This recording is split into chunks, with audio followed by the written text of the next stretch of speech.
Hey, what is up, guys? Steve here, and it is time to start another stream. Today, I have for you a Pokemon that is, well, for a better term, already kind of done. I've already done. Actually, let's just go ahead and swap over here. In the bottom left-hand corner of the leaderboard, we have Goldeen, which was a run selected by Lexi Wolf. So I had never done Seaking yet. So I believe we have a bottom here. We know that it's going to be better than Goldeen, which unfortunately, because it's fifth from the bottom, is a pretty low bar. But, you know, who knows what's going to happen.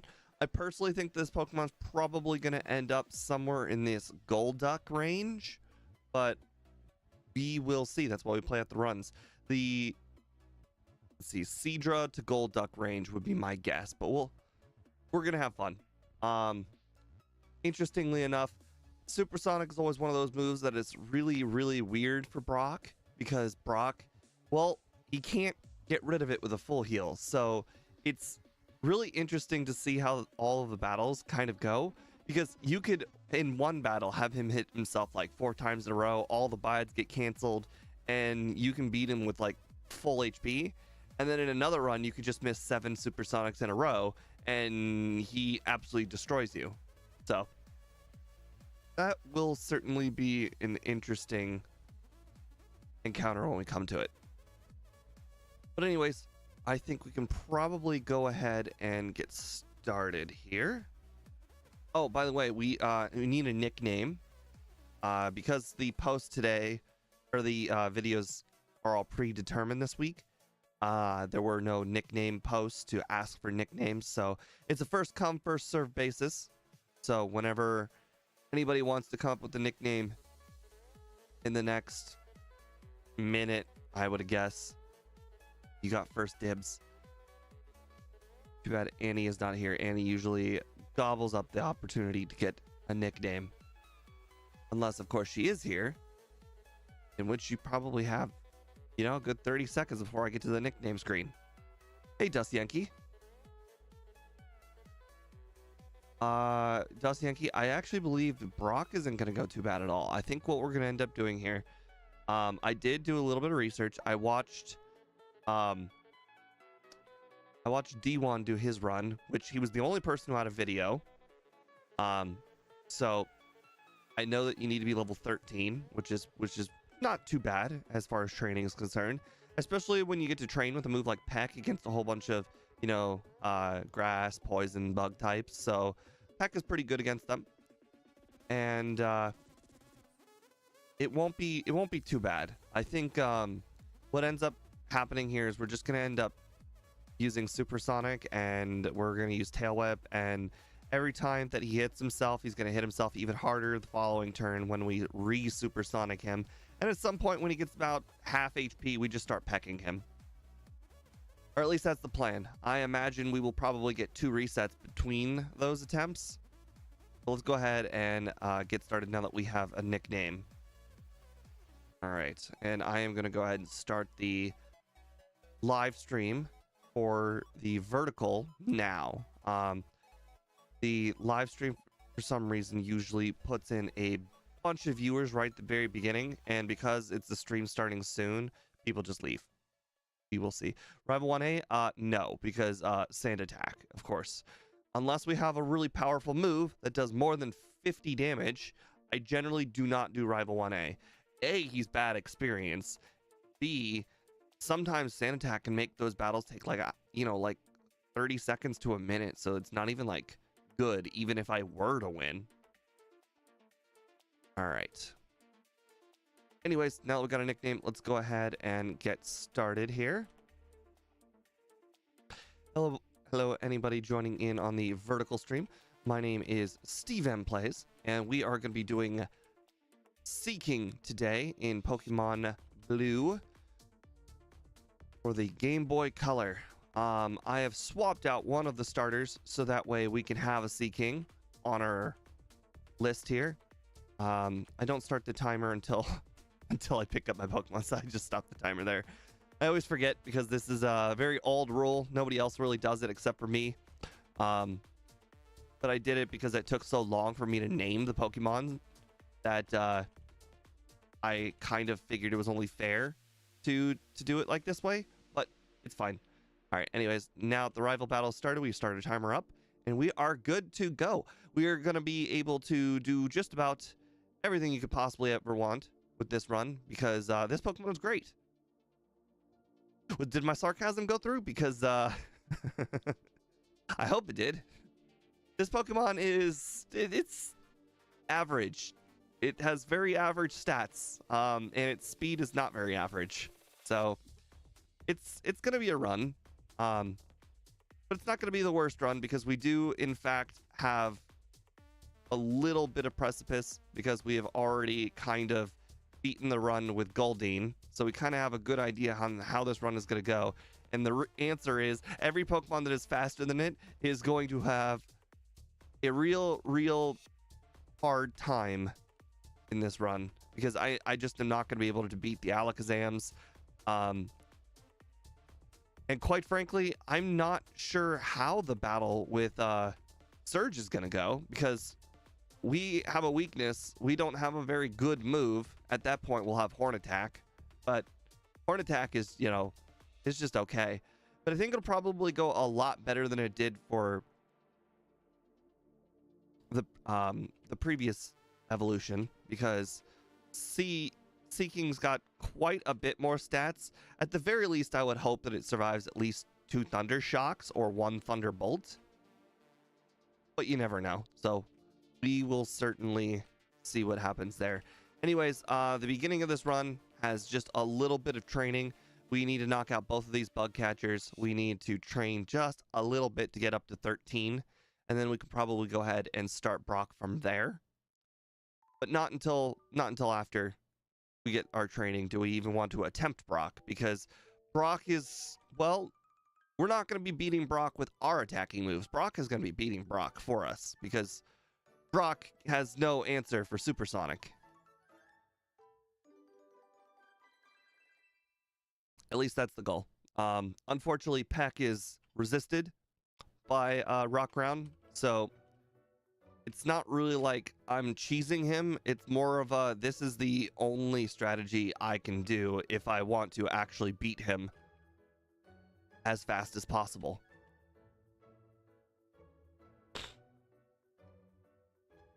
But definitely let me know if you have seen a run like Seaking. I've done a few runs that are Pokemon similar to Seaking. I mentioned them on my build up to the run. The Pokemon that are probably going to be pretty close to Seaking are Golduck, because despite what everyone thinks about Golduck, Golduck only gets 1 psychic move, and it is Confusion.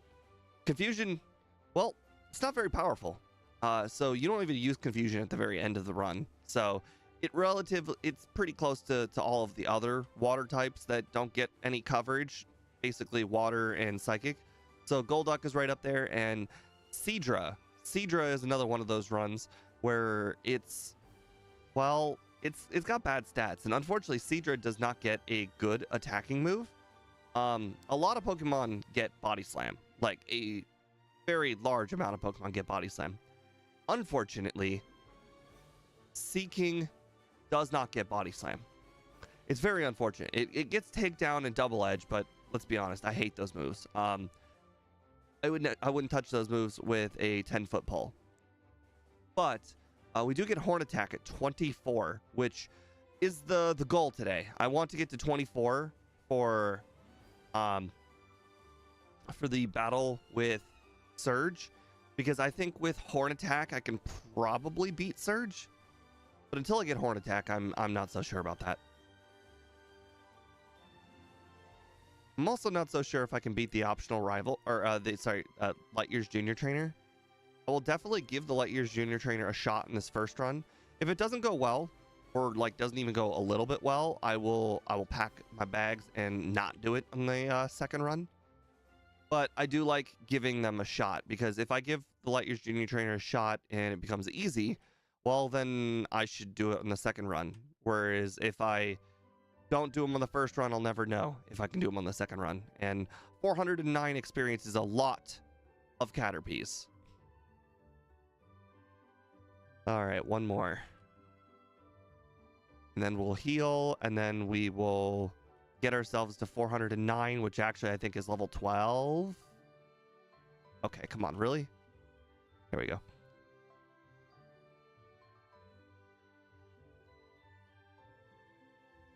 Okay.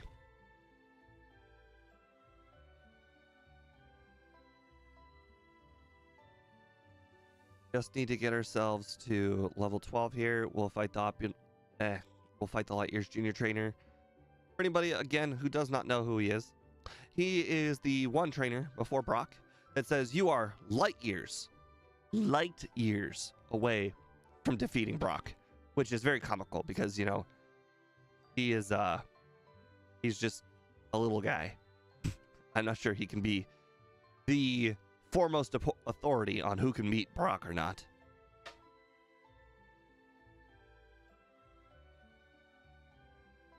Cat's messing with something behind me. Okay, anything but a Caterpie level 3. Okay, well, that was a joke. I think this is probably enough for 2 levels. I think our last level is like 330 experience, so I'm gonna go ahead and take this risk. Alright, well, getting to Brock at level 6 or 6 minutes real time is not the best, but it'll do. Oh, wow. Our defense stat is actually quite good. Believe it or not, that Diglett is actually terrifying in a lot of runs. Okay, next run though, I would like to start with a single tail whip here on Sandshrew. I got really lucky with accuracy. As you saw, I had 40% accuracy and I managed to get a lot of hits.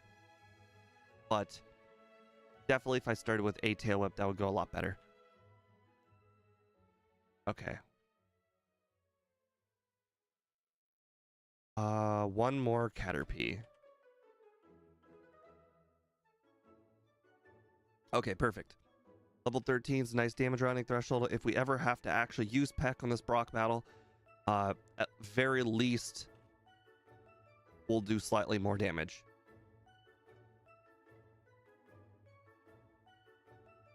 Got our save in. Let's go ahead and start ourselves with the Supersonic. Miss. Miss. Miss. He hit it. At least he hit it himself once. There we go. As you can see, that starts to stack, and my Pecks, they don't do much. All right, Supersonic. So the nice thing about Supersonic is that if he does hit me with a bide like that, and he hits himself after the bide starts, all the damage done, or I've done to him with bide, like you know, pecking into a bide, all the damage will just, it'll disappear. Boom. First try. That wasn't even a good try either. I even accidentally used an extra tail whip there at the end. 8-minute Brock, not the greatest, but not the worst. Probably better than Goldeen, that's for sure. I don't know if Goldeen even got all of these moves for Brock. I don't know if it got Supersonic. Any Pokemon where I'm not entirely sure if I can knock them out in one hit, I generally try and buy extra Pokeballs. I got 11 Pokeballs there because I think there's a very solid chance I knock out the Spearow in one hit, and obviously I can't attack the Paris because Paris is 4 times weak.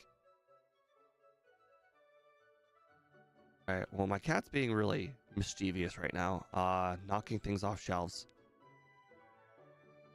Hey! Stop that! Stop!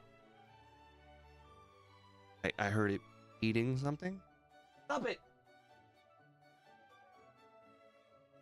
Every time I say it stop, it just turns around and starts doing it again. Oh, I see, it's a washer for, oh, I need that. I might have to pause it. Okay, give me a second.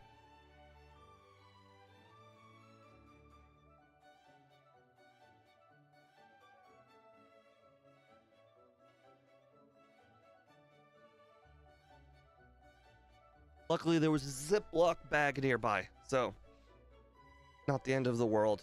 didn't get a actual like permanent bite. Oh, that's a level 7. Dude, there's level 5 Spearow in here.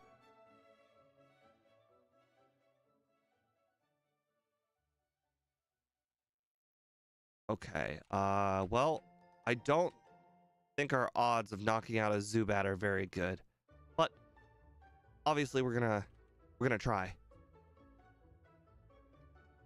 Ouch. Level 8 is one of the lower level Zubats, so does not appear good that we were gonna be able to knock out Zubats.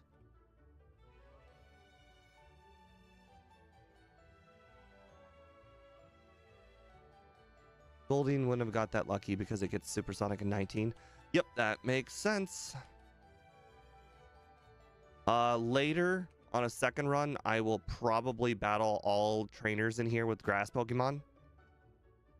But as of right now, I am going to go ahead and ignore the Pokemon trainers with grass Pokemon because I usually try and like to see how dangerously I can live on these first runs.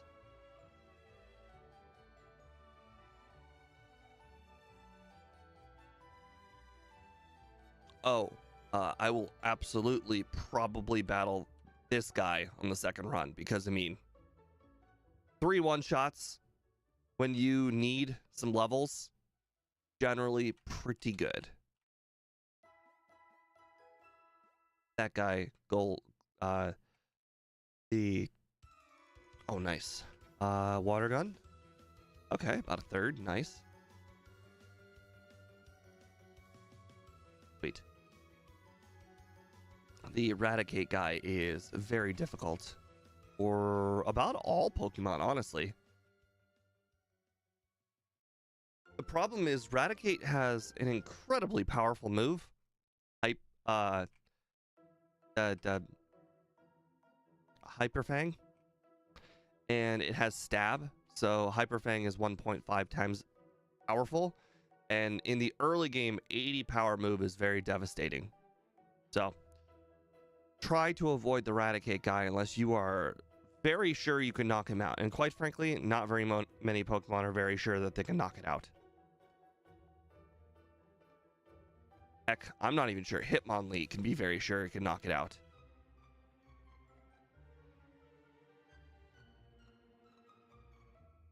And Hitmonlee is a great matchup because it starts with double kick. Not the most powerful move, but with Stab, it's pretty powerful. All right. The Imposter Goldeen. That me hitting myself did more damage than that Goldeen ever could have dreamed of doing. If you guys are wondering why I am doing Misty first, it is because Misty has good AI and she will see our water typing and completely ignore using water moves, which you're thinking, but why would someone use water moves on a water type? That is because the water moves will still be the most powerful moves she can use. Even if they are resisted, they still are stab moves, and they are still good moves. Okay, she started with an X defend on turn 1. That is absolutely scary. I'm gonna go ahead.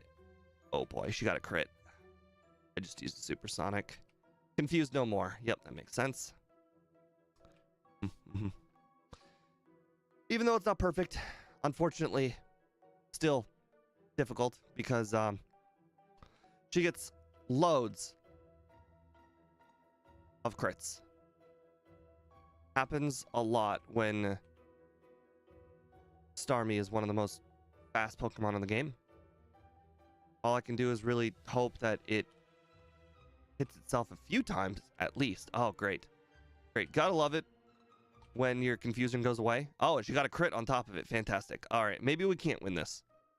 I really thought that would be a slam dunk win, but I guess we're not going to win. Which is really unfortunate because that means we have to do the entire Nugget Bridge without Bubble Beam. And I think it would be a massive improvement to be able to beat Nugget Bridge with Bubble Beam. I think if we were add 2 more levels, we could probably do it with Bubble Beam. Or we could probably beat her. But as it currently stands, our attack is not the greatest. And we can only deal with what we have.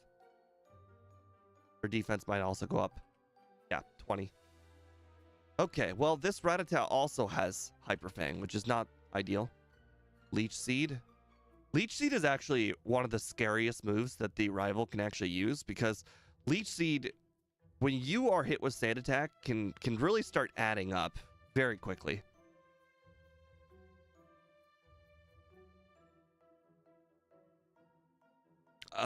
Generally, if I have any amount of HP, I like trying to get a few of the Nugget Bridge trainers early, because having to do Nugget Bridge with limited PP is really scary, and if you can get just a few trainers right at the very beginning, that will save you PP later on in Nugget Bridge, and it will quite frankly make a very big difference. Like, it's the difference between actually needing to use that elixir and not use the elixir. Although, to be fair, that elixir, that's that one elixir right here is like my utility elixir. I generally like grabbing that elixir, and I feel no like downside to using it, because generally I pick up all 5 elixirs. Well, I shouldn't say all. I generally pick up 5 elixirs, and so one of them is always useless, even if I were to use an elixir on every single Elite Four member. So I generally just try and get my way through here without having to go back and get more PP or heal. But sometimes, like, as you can see, I'm two-shotting all the Pokemon here in Nugget Bridge. So even then, after going back and healing to get more PP, I might still run out of PP. Because Water Gun is by far my best move here, unless, of course, there's a super effective move. But unfortunately, we're not battling the Geodude guy, so we're not going to have a super effective move all the way up until Oddish, in which Peck is super effective. Which looks fine, actually. 11 PP might be quite... Actually, 11 PP might be a little bit extra.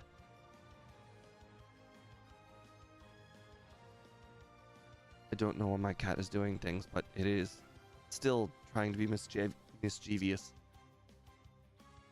The green screen has a... like, it lifts up from the back. Like, lifts up from the ground, and it stays still from there. And the cat is messing with the lid. Alright, I told Bill no, as I always do. Unfortunately, he's the kind of guy who takes no... he does not take no for an answer. Alright. Level 22. Well, if we're not going to beat her at level 22, we're going to have some serious problems. But I think level 22 will be more... Oops. Okay, let's see. Oh, wow. We'll actually get to level 23. Guess we'll see how the next damage routing threshold goes. If we can manage to beat her with, you know, a lot of room to spare, that will be a good indicator if level 20 will be good. Also, I should really consider using Water Gun a little bit more than Peck, because once she uses X Defend, it's clearly smarter for me to use Water Gun, because they both do approximately 30 and 35 damage. And all right, let's see. You have lower defense. All right, let me see what just a straight offensive approach looks. Okay, well, first of all, we're taking a lot less damage. All right. She already X defended, so, you know, there is that now. Okay, well, clearly the supersonic strat is pretty mandatory, because if she's not hitting herself, I am taking a lot more damage than I am dealing. Yep, there we go. We needed one more hit herself. At 23, oof, that's still a little close. I mean, it's not like we missed as much this time. I'll still do 20 at the next attempt. I think it's doable, but it'll be real hard. I think we're gonna need more hit herself. More. She needs to hit herself more times. All right. Even while super effective, it was not very strong.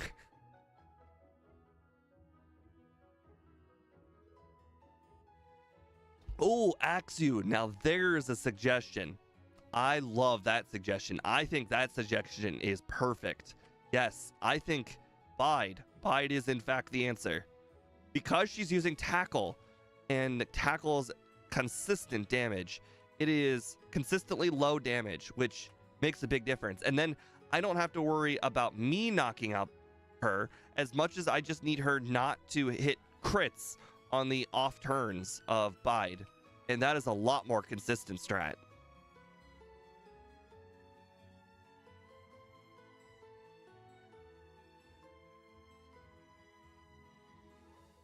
John loves to hear Bide. I don't know what his strange fascination is with Bide, but John loves Bide. When you say Bide, John's ears they perk up.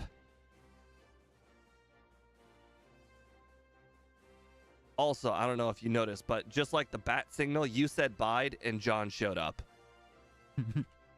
I'm not saying there's a correlation. All I'm saying is it happened.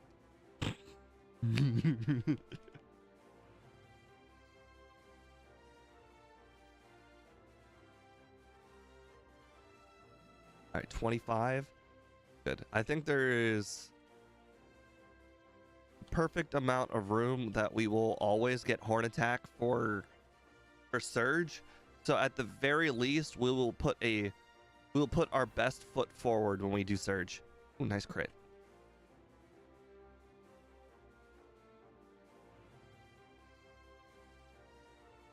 For anybody who doesn't know, obviously we want to attack Surge with our best physical move because Pikachu has very, very little defense. To the point where it's a little comical. And its special is not good, but it's certainly not bad either. So even though our Bubble Beam is 50% stronger than Horn Attack's going to do more. Also, interestingly enough, our attack stat for Seaking is higher than our special attack. So we also have that too.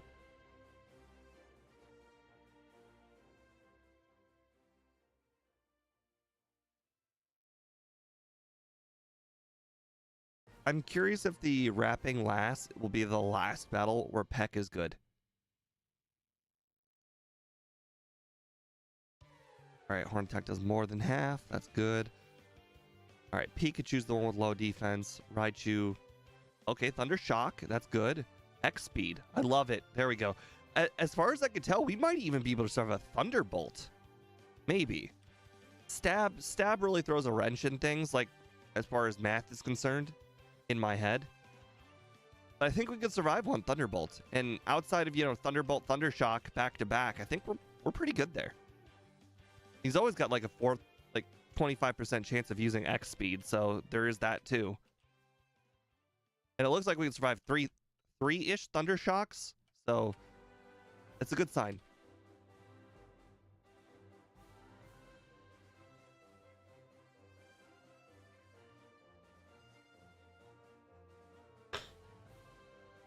Oh, question. Does anybody actually think that I should consider using Horn Drill at any point? I know that when I watched D1's video for Seaking, aka the only person to do Seaking in Red and Blue, he did use it, but he only used it on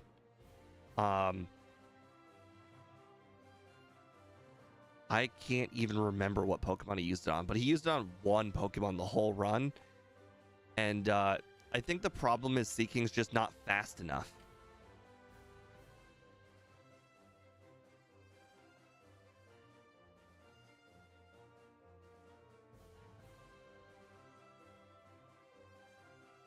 All right.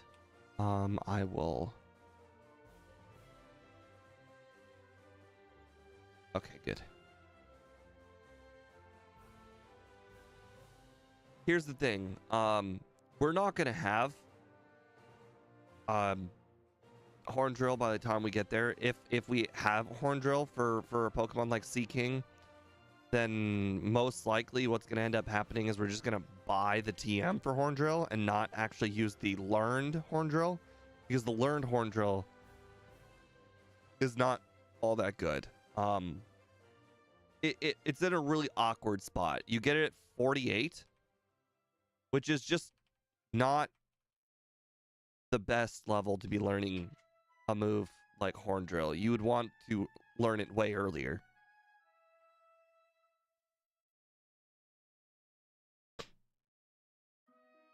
But I think it's just gonna be.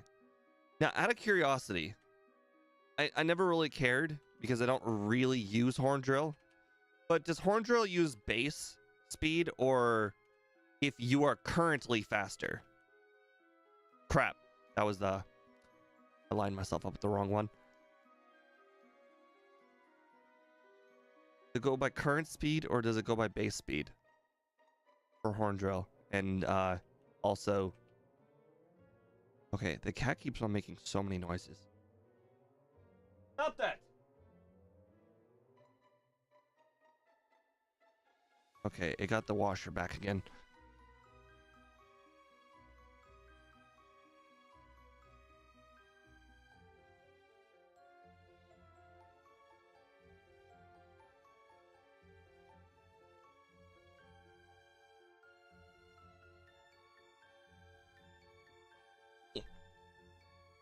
Okay. So base speed, so oof, that means they're at 65 base speed. There is not much I can outspeed in this run. So we are not going to be able to outspeed Gyarados. Quite frankly, I'm not even sure we can outspeed Cloyster. I think Cloyster's got like close to 70 speed, right? I think it might actually be speed tied at 65. So yeah, I don't think there's really anything you can do.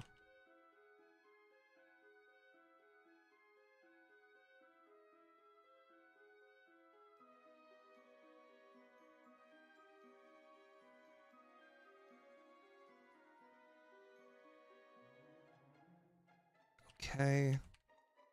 At this point, we will teach Ice Beam over Peck because they basically serve the exact same function, hitting grass, poison, bug types.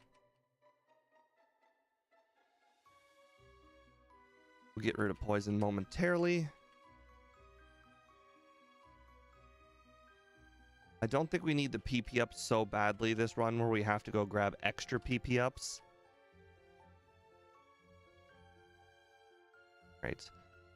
Full restore, max potion, team 24, potions, nugget, buy super repels. All right, we need to increase our speed. Also, I think this is a run where we grab Mimic. I'm gonna grab it just in case, as I'm not entirely sure.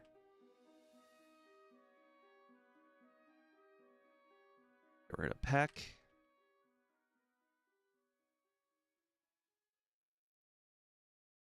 I know we still have Supersonic. Not really sure the last time I will use Supersonic. I'm gonna grab Carbos because speed is a real big issue. If I find out that we have a different problem that's not speed related, I will certainly consider grabbing something that's not Carbos. But for now, at 65, we really need to improve our speed as best as possible. 65 is like right there on the edge of being outsped by a lot of things.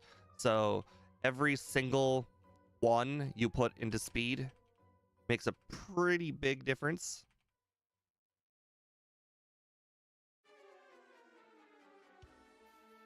Okay.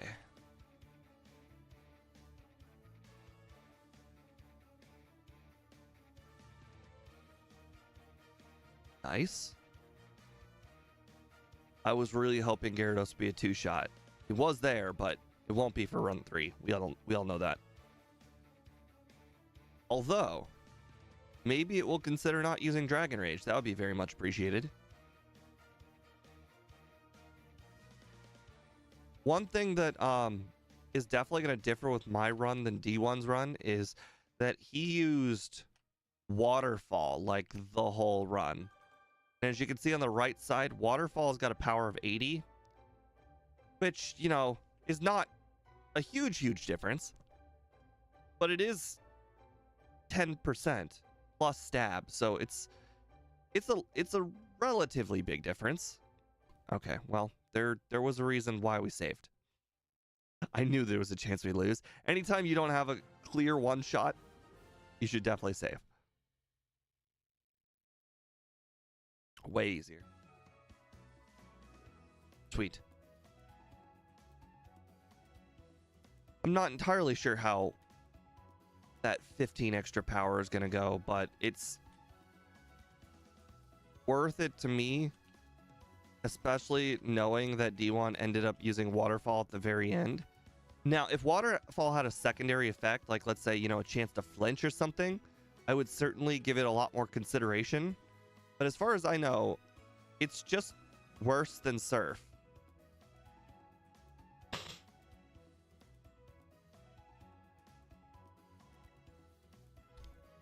Nice. I have to go through the rest of this place without a repel because I lost once. This is what happens when you use your repel earlier than you're safe.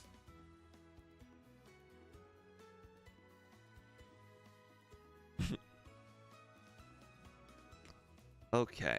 Oh, nice. We knock out Golbat. That's sweet. Not a lot of Pokemon actually knock out Golbat in one hit.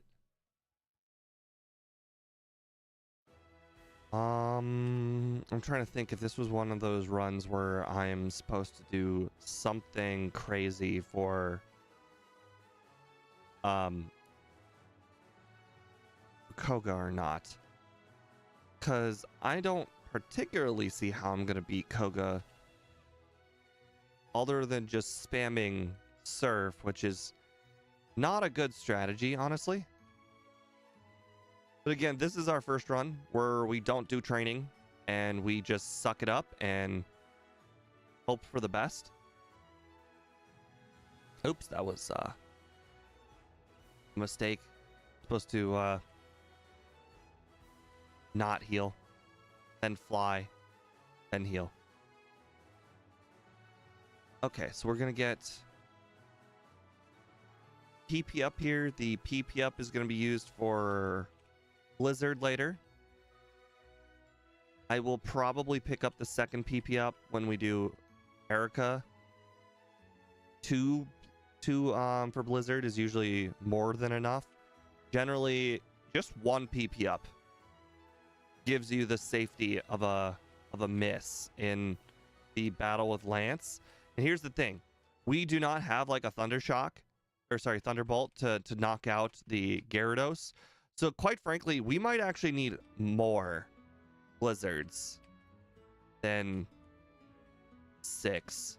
So I think I'm probably gonna consider picking up the third one for the third run, not the second, but the third. I will consider picking up the third one for the second run. But for this first run, we'll go ahead and see how it goes with 2.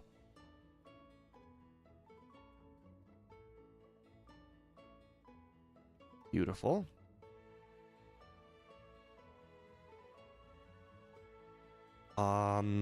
We're not gonna do Erica. I am deathly afraid of being hit by Sleep Powder. Alright, the move it replaces always in the first slot, so I can just spam A there. Alright, we're good there. We're gonna go ahead and heal. This is one of those battles where you think that Horde Attack is gonna be better because Drowsy has got lower defense. That was a crit. And as you can see, Surf did just slightly more. Now, of course, Kadabra, way lower defense. Still not a one-shot. Wow, that is really sad. Cool. All right. I guess this is why we buy the max potion. The next run, I will certainly consider... Did I not pick up the max potion? Oh, right. I have the... Wait, where's the max potion?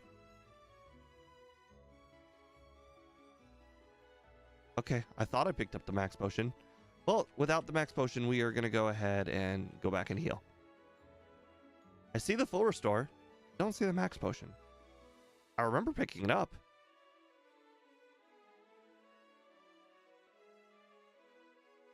Maybe my bag was full? No, it couldn't have been full. Huh. Maybe I stopped in front of the max potion, but didn't pick it up. That seems to be the only explanation that makes the most sense.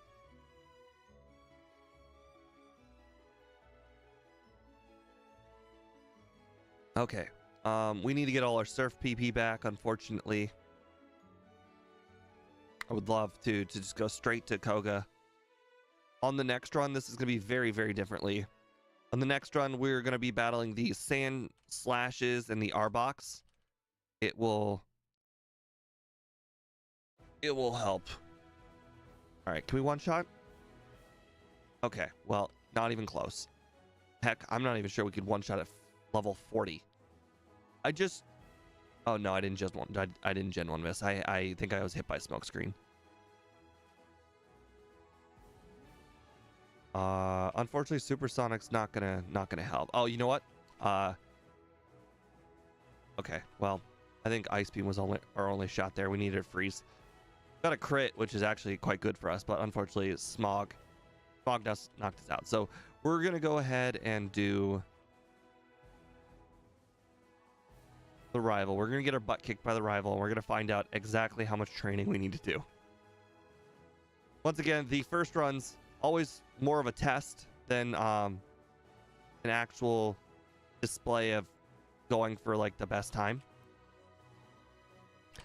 I know I was gonna lose that Koga fight, but I wanted to see how badly I would lose that Koga fight.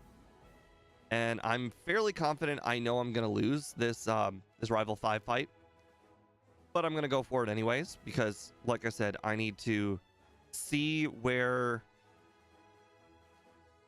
we should consider adding training and how much training. Because we barely lost the Koga battle, but quite frankly, that was quite lucky.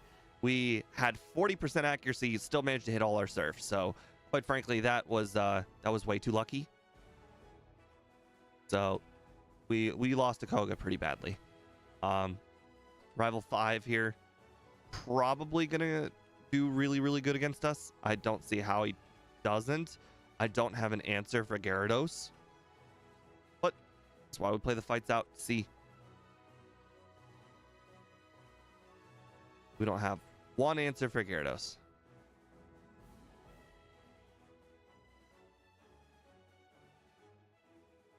Okay. Pidgeot's faster than me, which is unfortunate. It was really close, though. It was shockingly close. Unfortunately, I have no badge boost moves. Otherwise, I would take advantage of that.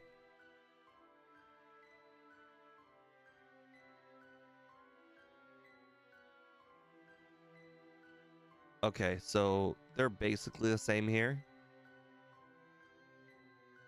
Oh, that was a crit. I got a crit on Venusaur. I still lost. Okay. So yeah, can't beat either one of them. So we're just gonna go ahead and train for now. Not much we can do.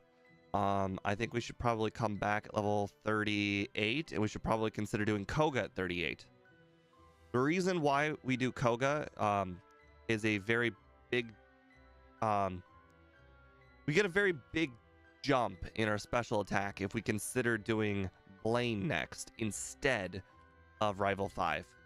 Because if we defeat Koga, that means we can actually go back, surf at Pallet Town, and do Blaine. And when we defeat Blaine, which, I mean, let's be honest, we have surf. We're going to beat Blaine. We can come back with much higher special, much higher levels, and probably stand a pretty good chance at defeating the rival there.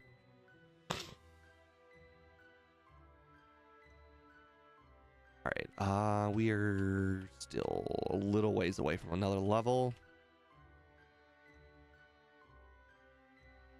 Let's go, Chubb. Yeah, unfortunately, we don't have a post this week for nickname suggestions, so I just asked in chat, and Chubb was the first nickname. I believe Dust Yankee came up with it.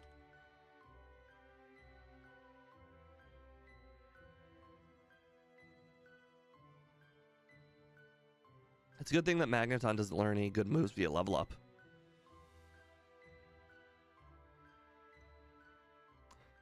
Sludge. Okay, no self-destruct. That's good.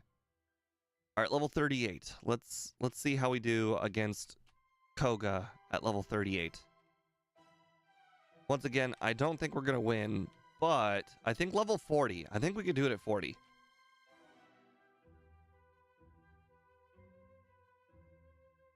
And we can get to 40 via the training in his gym. The Ditto only run, that is going to suck. For anybody not familiar with it, Ditto is a 10-hour run. And like 7 of those 10 hours are 2 battles. 2 battles. Okay, we did it 38. So I didn't really pay attention. So I'm not really sure how that went, but based on the amount of HP we had, I'm gonna go ahead and say we did not get hit by very many smoke screens.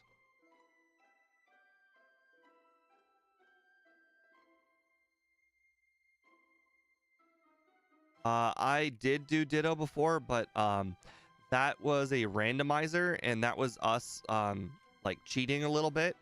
The cheating aspect that we did was we gave ourselves unlimited PP for transform, so we were not restricted by the we were not restricted by the 5 PP rule of Ditto. I mean, that's the part that makes Ditto so hard, is the 5 PP rule.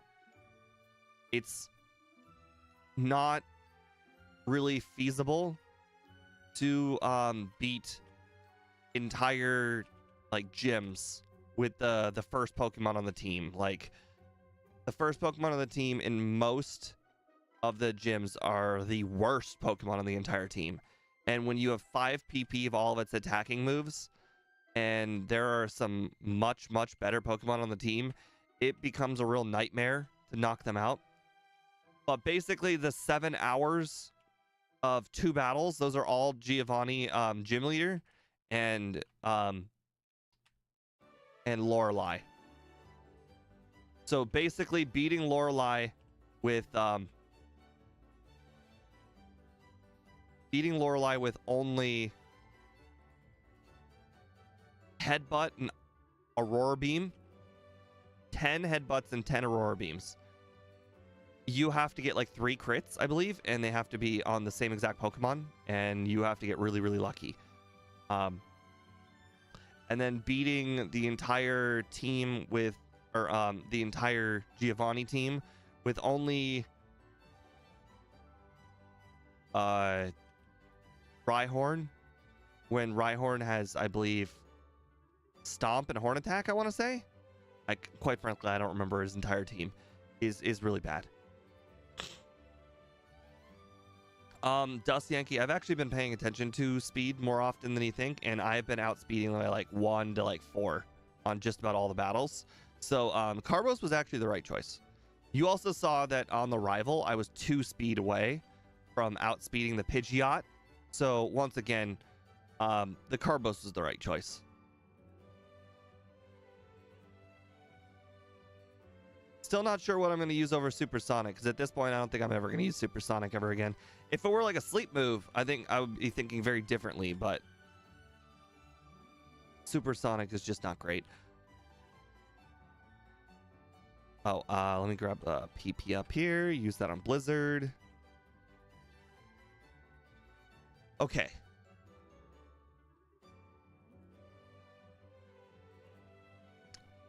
Nice. A third is better than a 5th. That is for sure. Now we can probably survive a Vine Whip.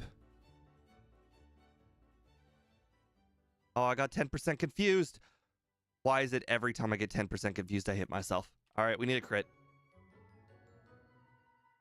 When I say we needed a crit, I meant we needed the crit. Not you. Me, I needed the crit. Okay. An attack miss. That's good. All right.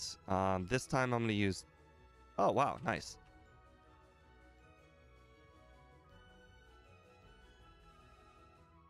Okay, let's see. How much do you do? Oh, wow. So we're at a point where Horn Attack does more damage than Surf. Oh, wow. So I think that crit mattered. That Vine Whip did like 30 damage. I think that crit absolutely mattered. I think if it was a regular Vine Whip, we would have been fine.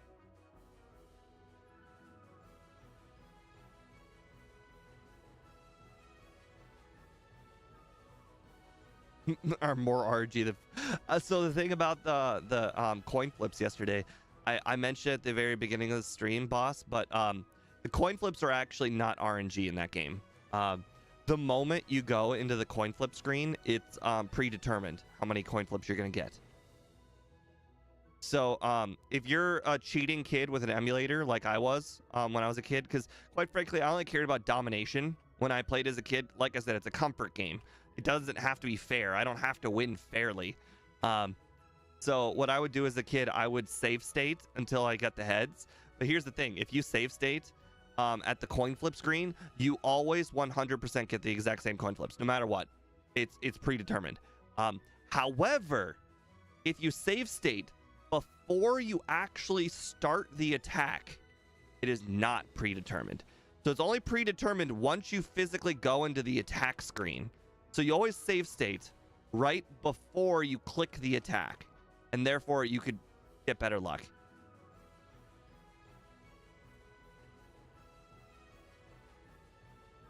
Nice. I don't think we're going to knock this out. We're going to get hit by Stun Spore. Oh my god, we didn't get hit by Stun Spore. That's nice. Reflect. Okay, with Reflect, I think Surf is our best move here. I want to say that was luck because she had an equal chance of using any of her psychic moves. I think. Okay, now we have Erica. We're at level 44. I don't think there's any way we lose this at this point. We have Blizzard. Actually, you know what? The way we lose this is we miss Blizzard. We obviously still have to save because missing Blizzard is absolutely 100% possible.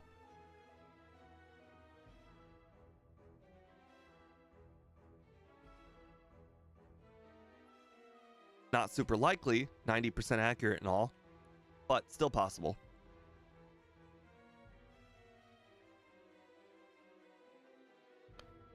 You know, interestingly enough, a long time ago, I was in the Game Hook Discord, and there was a guy, he had some sort of ogre icon. I don't remember what his name. He was actually modding Pokemon TCG. Like, he was modding it, so he was adding more cards, he was adding more effects, he was adding new artwork. It was a very cool project, and I actually I helped him add a lot of the content to the game. Unfortunately, when GameHook went down, so did the Discord server, like, immediately, and I never friend requested that guy. So I guess I'll never see him again.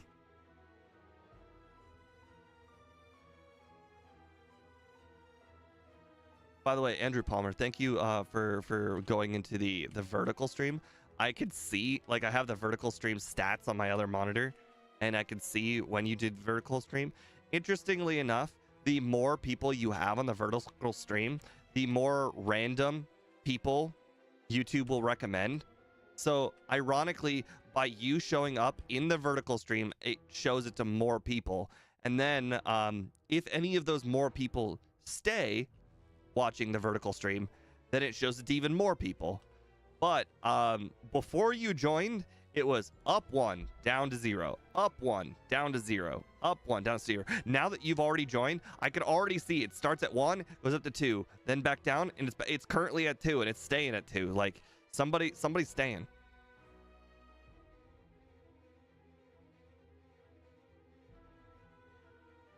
We are still currently at, like, very, very much minimum battles. So I have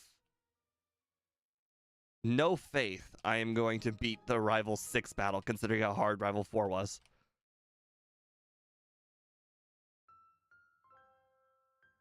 Rival 5. Okay, so let's go ahead and do Mimic here. Let's see. We get Agility at 54, so Maybe I don't start with Mimic. Maybe I just see how this goes first.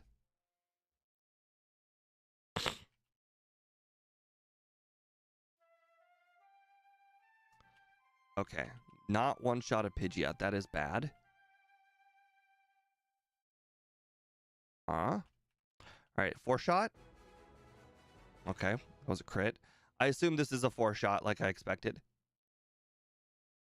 So basically I have to yeah, this is bad. Reflect, that's not gonna help. Okay. I mean, I'll take the recovers. Yep, psychic. Okay. Yeah, there's no way we beat that battle.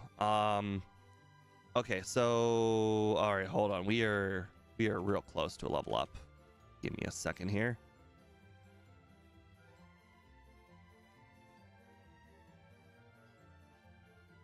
Come on. Come on. There we go. Nice 700 XP. Only needed 100. Okay, this is as good a point. Why do I have 8? Oh my god. I know why I have 8. Because I did the early Cinnabar. Okay. Okay, now we got all of them. Except for the one, but quite frankly, I wasn't planning on getting the one. At least not this run. Okay, rare candy.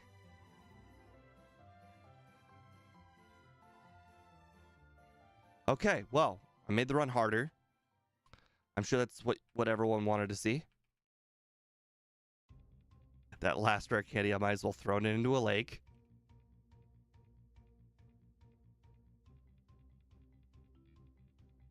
Okay. I imagine this will go a lot better. At the very least, we'll have more stats going into the rest of the battles here. Because I will set up on the Rhyhorn. Also, Blizzard's now a one-shot, so that's good.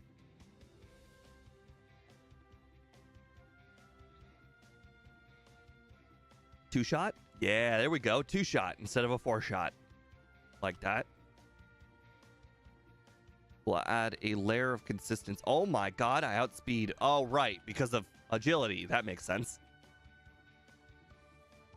And a 1-shot. Nice. Okay, yep, rare candying there. Even if I was a higher level, still makes perfect sense. Because if I were a higher level, then I would level up. And I don't want to level up. So rare candying there, no matter what, matters.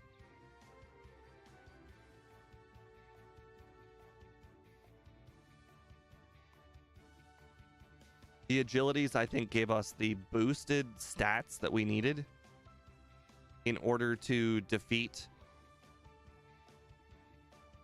the Venusaur. At least that's my guess. It could have been a range. Because quite frankly, oh crap. I was not actually thinking I was going to knock that out in one hit.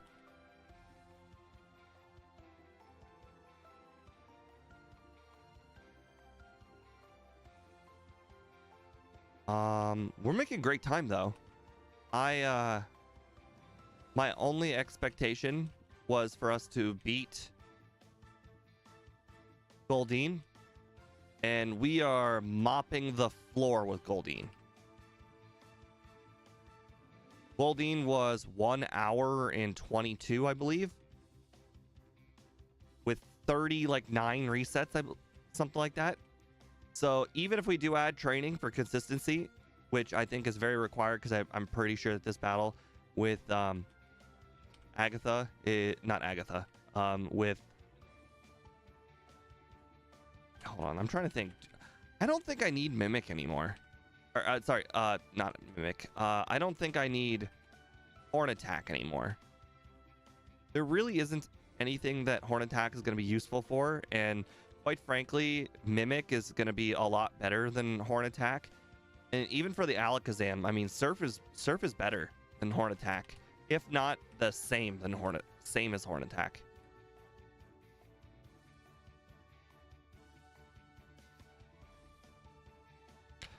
Okay. This is too bad. We'll fix it up on the next run. All right, 31. Mimic. Horn attack. Save. Got one rare candy. That will be for the champion to make sure we do not level up. Although we are such a low level, I'm pretty sure we will level up. But here's the key. We may lose our stats for the level up, but we will still have the speed from agility. And that's what we really care about for the battle with the champion. Because generally when you have to rely on a move like agility for the champion, that's because you're badge boosting to increase your speed, but we're not badge boosting to increase our speed.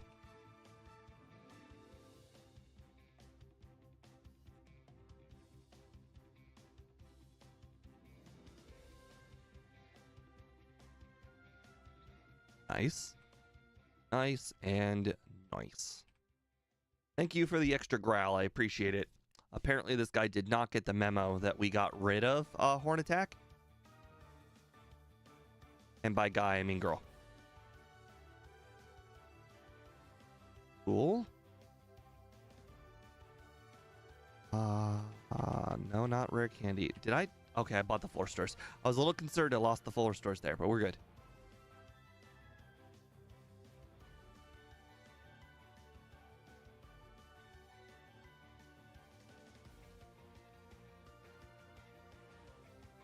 I don't think there's any reason to do anything differently in this battle than just surf and then just take one attack from Machamp. Yep, X defend didn't even matter. Okay, Agatha is going to be quite problematic. We are at 140 speed. We will outspeed. Interesting. Dust Yankee. This is a case of every Carbos mattered, including the one in the one that I got later in the Safari Zone. Every Carbos mattered.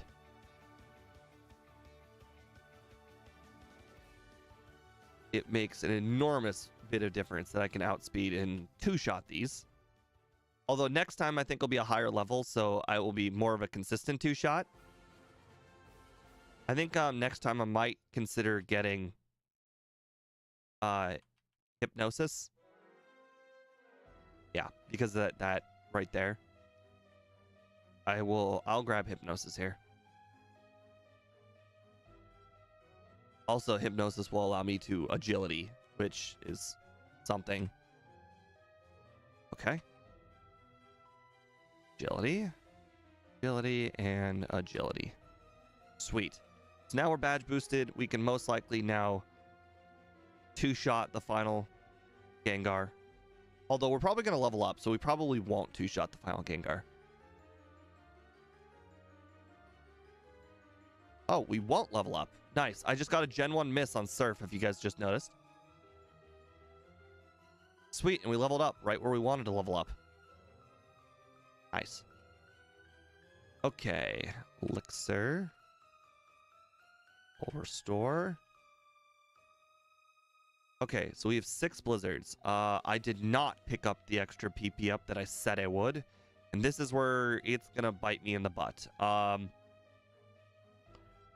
Yeah. Unfortunately, there is not a lot I can do here. Ouch. Alright,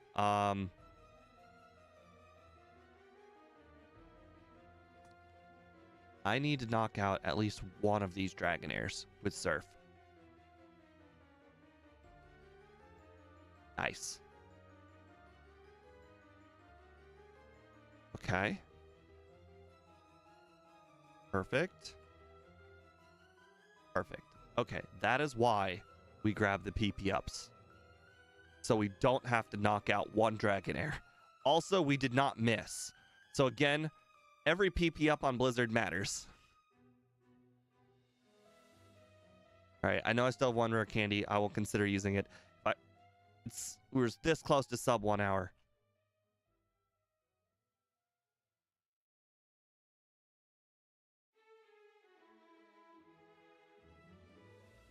Yeah, unfortunately, this Alakazam's gonna be rough. Interesting. All right, agility. Yeah, I see. Agility, tail whip. Okay, actually, tail whip helps. All right. Thank you. I appreciate it very much. Level up. That is fine because agility lets us keep our speed. Not a one-shot on Arcanine. That's a little shocking. Crit. Sub 1 hour. I can't believe it. First try. I did not see that coming.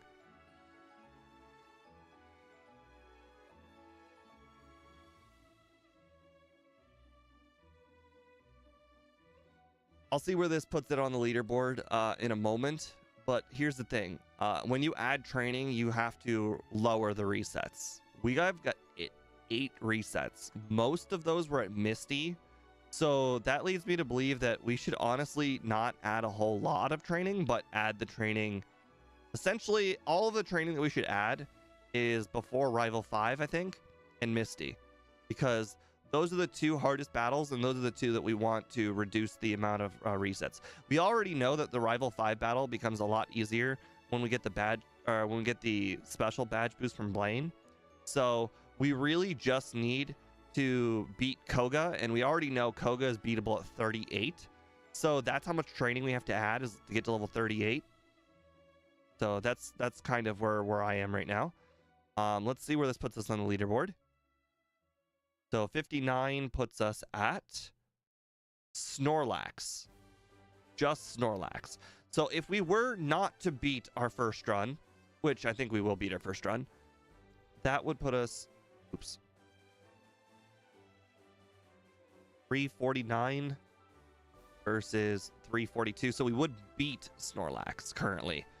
That puts us quite a bit. Oh my god, that's exactly where I thought it would be.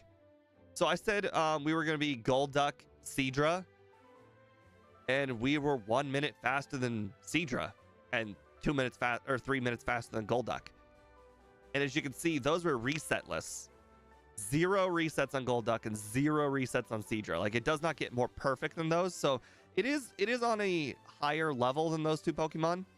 And I think it's because those 2 Pokemon start out with very bad moves. I don't believe Golduck starts out with a water move. I think Seadra starts out with Bubble. So that one's just bad. But here's the thing. Seadra doesn't get a good physical move at all. Seadra has to use Swift, whereas we get Horn Attack. Not that it matters a whole lot, but at the very least, Horn Attack is slightly more powerful, and I think we have a higher attack stat than Seadra, so that makes sense why. But it does appear that by the time you get to Rival 4, maybe Rival 5. Rival 5 Golduck, that Horn Attack has outlived its usefulness. So quite frankly, Horn Attack and Supersonic can go real early. The other problem is I can't really teach another move in its place. So I'm not really sure what I should do differently. There's just not a lot of moves to go off of here. Like, yeah, I mean, I could teach over Horn Attack, but what do I teach it over? Like, I'm not going to teach Double Edge, that's for sure. It also requires an extra battle to get to Double Edge, so that's not the greatest.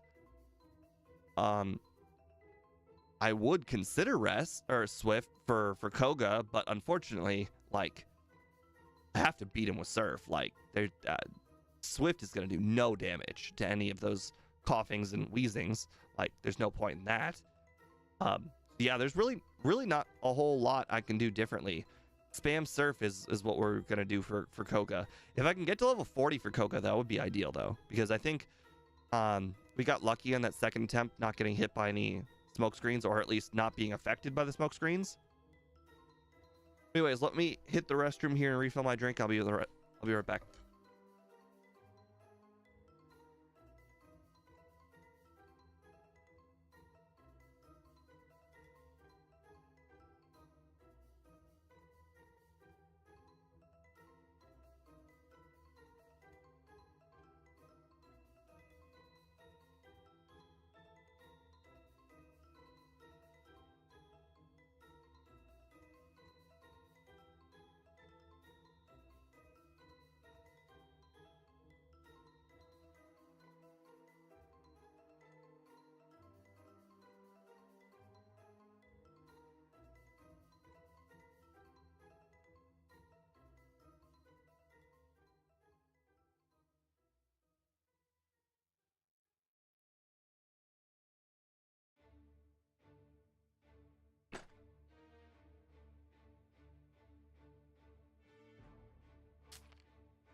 Okay.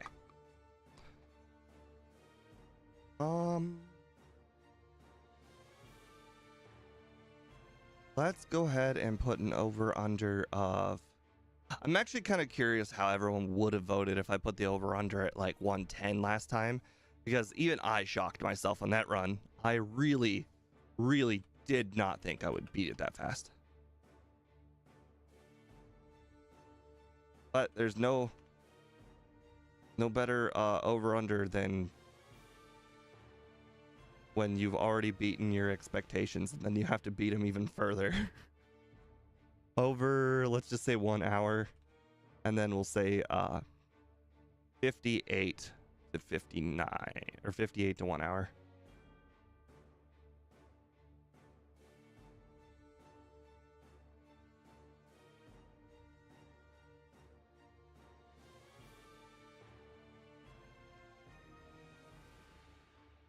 Okay. Anyways, let's... Oh, we need a nickname, guys. A nickname. Somebody with a new nickname.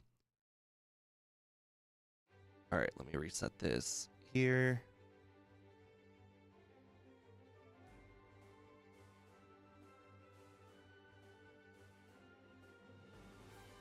All right, all data has been reset.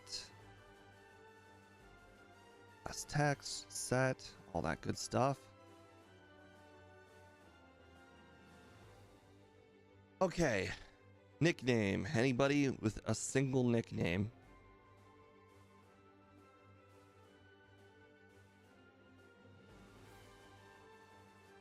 I'll go ahead and start. If I don't get a nickname, I'll just make one up.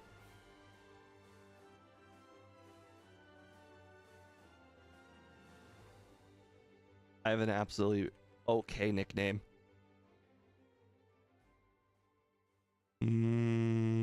Fish. I don't know if we have the and symbol available. Oh, I just started it. I realized my timer's going. No, I don't start the timer until after I've picked up and named my Pokemon. Keep forgetting that. I was actually thinking Nemo.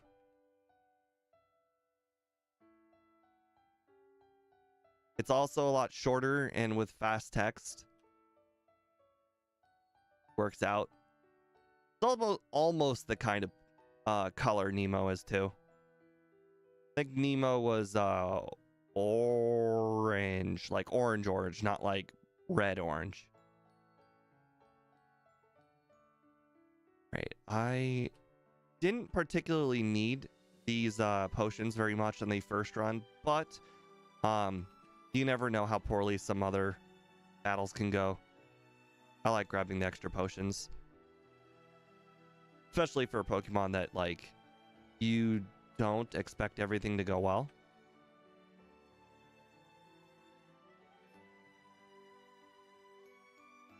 I'm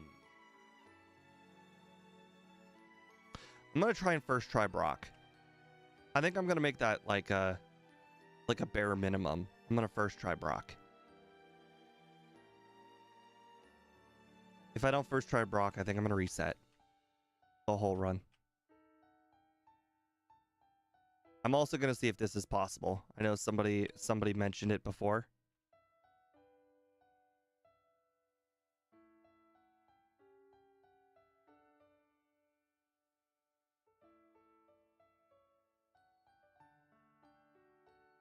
I don't think it will go well, but anytime, that's how I expected it to go. Yeah, I didn't think that would go very well.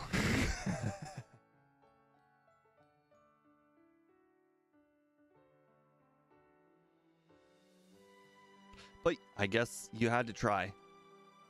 Some people bring it up. They need to see why. Sand attack is an absolute killer.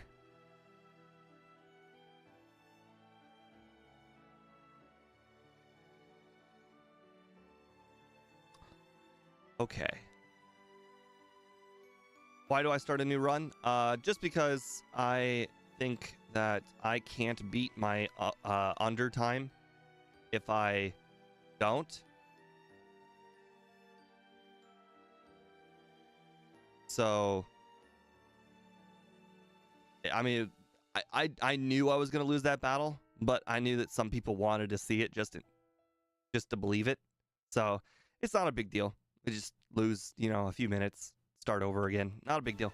The bigger question is if I were to restart after doing Brock. Sometimes I do that, sometimes I don't. I think with a run where you are relying on Supersonic and Tail Whip to beat Brock, some resets are probably natural, but I think if we get over 2 resets on Brock, I'll probably start over again. Just because, once again, I don't think I'm going to get under 58 minutes. I have to shave off 2 minutes off this run, and that's going to be difficult if I have more than 2 resets on Brock.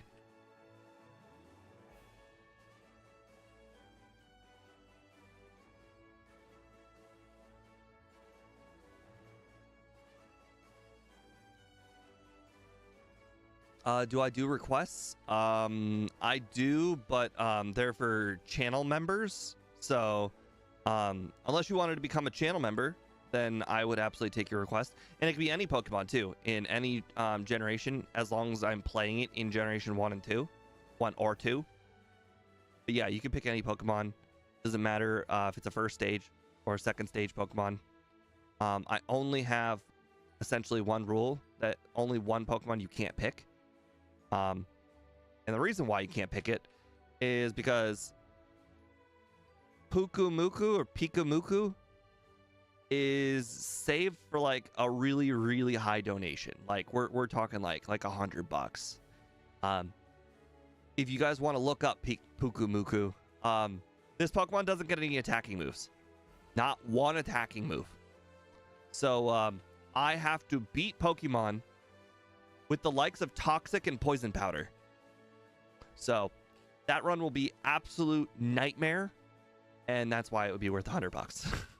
Because I don't want to do it.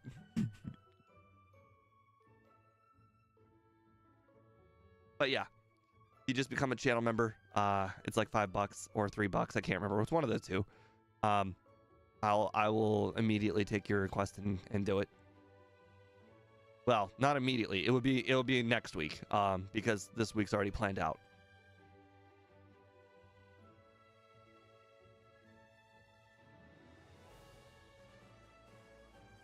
Oh, unfortunately, I don't play Gen 3. My overlay is not set up to do Gen 3, and also I don't even have the story of Gen 3 memorized. Oh, that's ironic, Boss KO, that you mentioned Lexi. Lexi did a $100 donation like a year ago, and that's why we did Baldine, which is really ironic that we're doing the Seaking stream right now.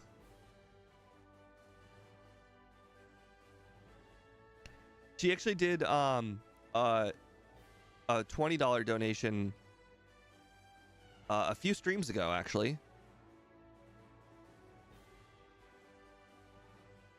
And I don't think she asked for anything to be played either. Just out of the kindness of her heart.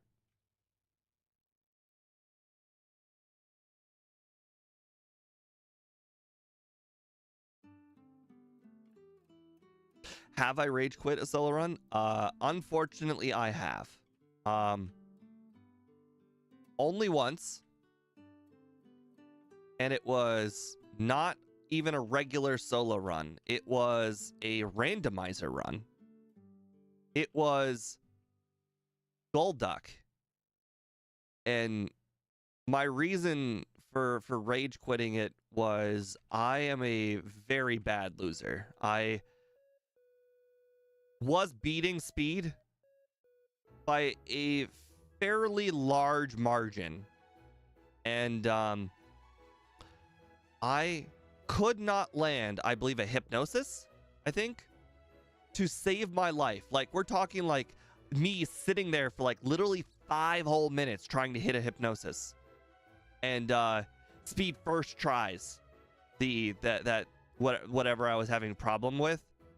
And I got so mad that I rage quit. The only time it's ever happened.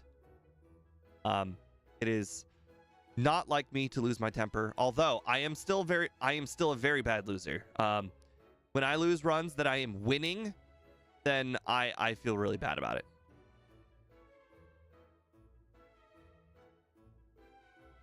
That's the only one I've never finished, actually. I've actually completed the whole Pokedex and randomizers, and the Golduck is the only one I never finished, and I made it all the way to Lance too.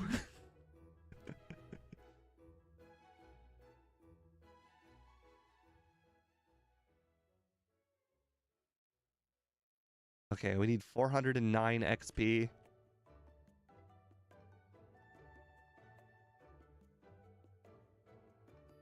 Oh, we've already made it. Was that the day I refused to speak to Speed because... No, that was a different stream. There was a different stream where Speed told me like something like a move I could learn or something like that. That I didn't end up learning it. And I literally told him, no, maybe it wasn't a move. Maybe it was a move choice.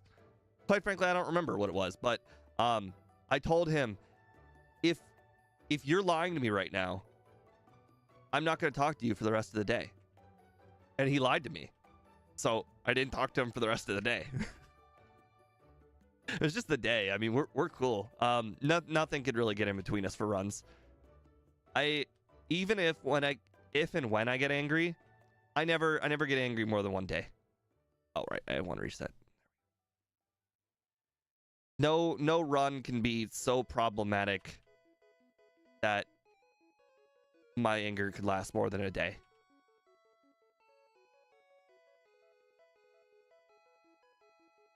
Okay, could you hit yourself? Oh, come on. Stop hitting tackle. Stop using moves. Thank you. All right, supersonic tackle. Okay. Confused no more. On the bright side, the nice thing about Onyx is when he does use Bide, it gives you extra turns to hit supersonic.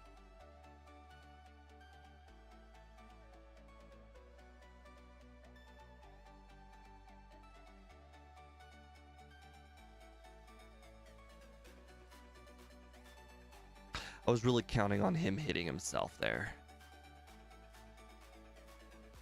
Oh, right. I saved. Don't want to keep that free XP.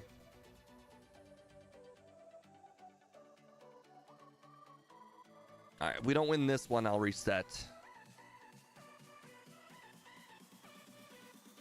There we go. He's hitting himself. Ouch. Graveler only. Oh, I played a lot of Pokemon Crystal Graveler only as a kid. Graveler is a Pokemon I would actually get 2 of on my team. I really like Graveler. Unfortunately not Golem because I didn't have friends to trade with, but I really liked Graveler. I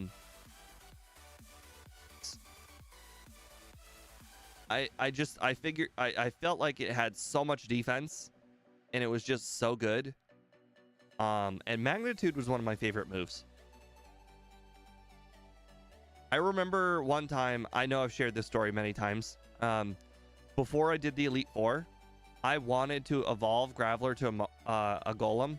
And this was before the internet, or at least before the accessible internet.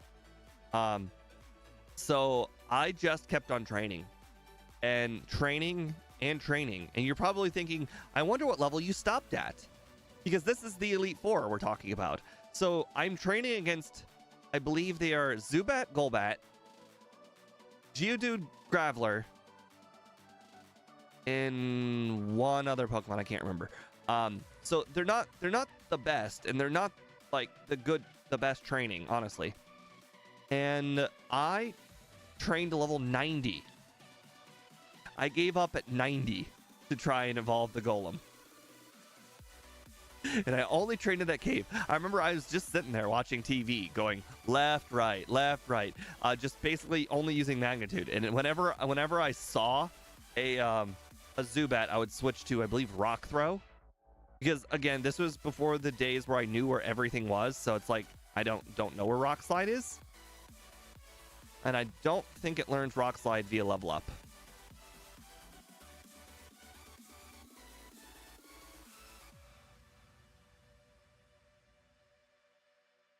Okay, come on. Q. But yeah, I like doing Gen 2 runs so much. I think figuring out a strategy for really problematic trainers in Gen 2 is some of the most fun you can have in Pokemon, because Gen 2 actually has problematic trainers. Whereas Gen 1, every trainer is relatively easy. I mean, yeah, there's a few hard ones here and there, but quite frankly, you can kind of play around the hard trainers in Gen 1. Like, you can, like, go out of your way and do more training to do Erica. You can make Erica your 7th gym. And, like, for Koga, like, there, you could do the entire Silph if you wanted.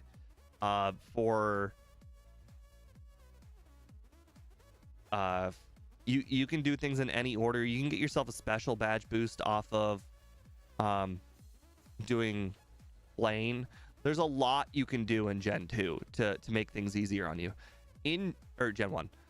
In Gen 2, if you have a problem with Morty, you're screwed. You have to just do better. Because if you have a problem with Morty, all you can do is essentially go to Lighthouse and go to Mahogany. And then that's it. If you do the Lighthouse and the Mahogany trainers and you still can't beat Morty, you just have to beat Morty. You don't have a choice. Morty's there to be beaten. You can't continue the story. You can't go across the lake or the ocean without beating Morty first. And then, like, same thing with Jasmine. Like, yeah, you can do a lot of stuff up Jasmine. You can even go all the way up to Blackthorn City before Jasmine. But here's the thing. You still have to beat Jasmine. If you don't beat her, the Rocket storyline doesn't start. And you can't then do Claire, because there's a guy standing in front of Claire's gym that's like, hey, I'm hanging out here and I'm doing something that I can't remember exactly what he's doing, but he's hanging out there and doing something. And he won't go away until you've defeated the Rocket plotline. So yeah, I like Gen 2. There's a lot of decisions to be made about what you're gonna do training wise. Okay, Paris, this is not your show. This is my show. You get in the ball.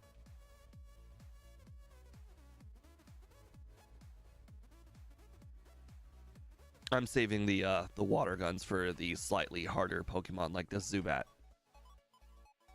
Why Zubat, you may ask? Well, recently I've been doing a lot of Nuzlocks, and Zubat, shockingly, the biggest killer of Nuzlocks you've ever seen. Zubat can account for like 15% of resets in Nuzlocke. It's just the fact that Supersonic hit yourself 3 times, you think, is incredibly unlikely. Supersonic hit yourself 3 times is so likely when there's so many Zubats.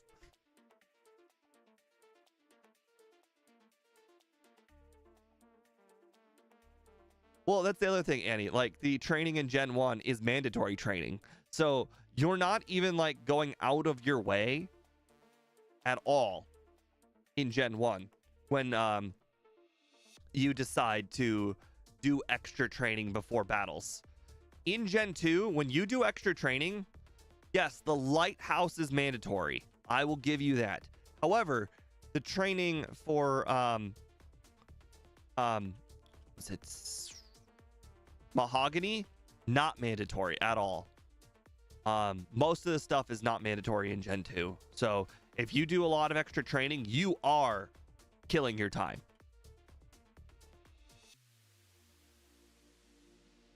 Yes, I would also agree. The training in Gen 1 is pretty good training. All right, we're using, okay, use Dex Defend. All right, let's switch. Water gun. Crit. Hit yourself. Nice.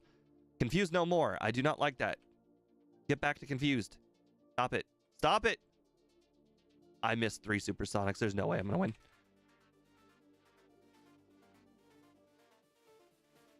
Oh, was this close? Was this close? Confused no more. Just needed a third hit yourself. If I did not miss so many supersonics, I would have won. Fine. On the bright side, Nugget Bridge itself be a lot easier if I get this bubble beam. I'll miss 3 supersonics in a row again. I'm not winning. And then you're not going to hit yourself. Okay. You're not going to hit yourself again, huh? Why is it when I saw D1 facing Starmie, it was not very hard at all? To be fair, D1 did not show his resets or his real time. So there's a good chance that maybe he was just showing us like the best of 10 attempts. I don't know. Oh, dang it. Dang it, Boss KO, you're right. I did forget. I was supposed to use Bide. Dang it.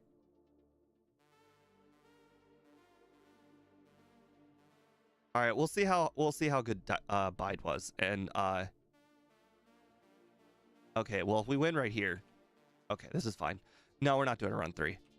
We got Bubble Beam. I think that's going to save us a lot of time on Nugget Bridge. This is not a resetless run. So, I mean, it is what it is.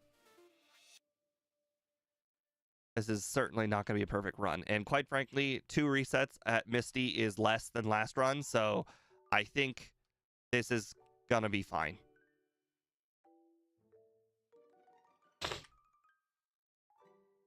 This is not a perfect run. We do not have the perfect strategy. When you rely on a move like Supersonic, anything can happen. So, no thanks. We will just continue on. 2 resets is enough where I could say variance was achieved. We didn't have 5 resets and we didn't have 0. Variance was achieved. 2 resets. Yeah, I'm sorry, John. Maybe you should have reminded me when I was in the cave, because honestly, I'm so not used to using Bide, I completely forgot about it.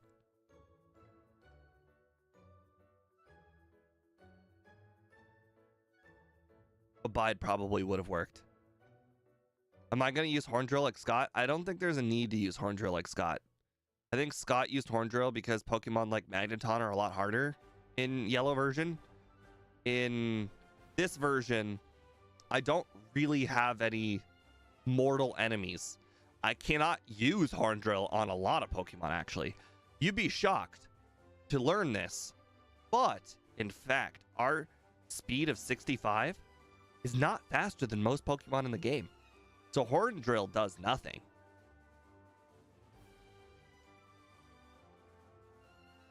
So yeah, there's not really a whole lot I can do.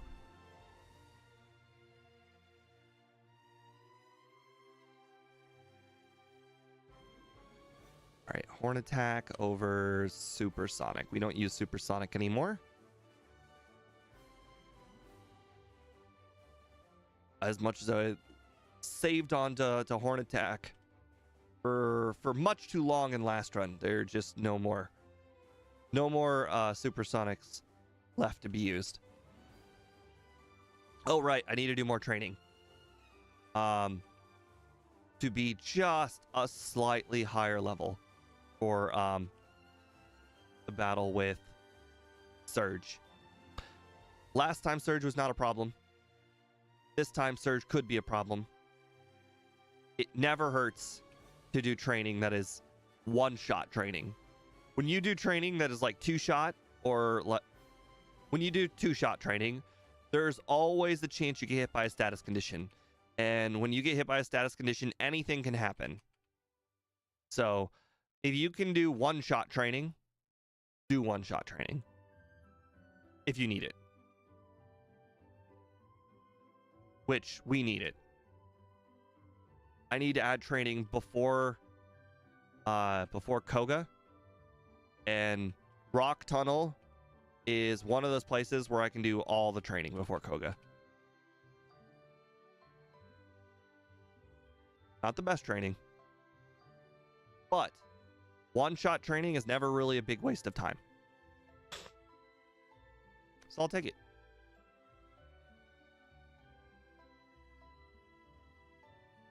Not bad. I believe we one-shot the Pidgeys too, so that's nice. We're absolutely 100% keeping Carbos this run. As you saw, it made a big deal for Agatha. If we did not buy those 3 Carbos and use all the Carbos that we picked up in the run, we would not have outsped the first Gengar. What is the worst backport for blue that I've done? Good question.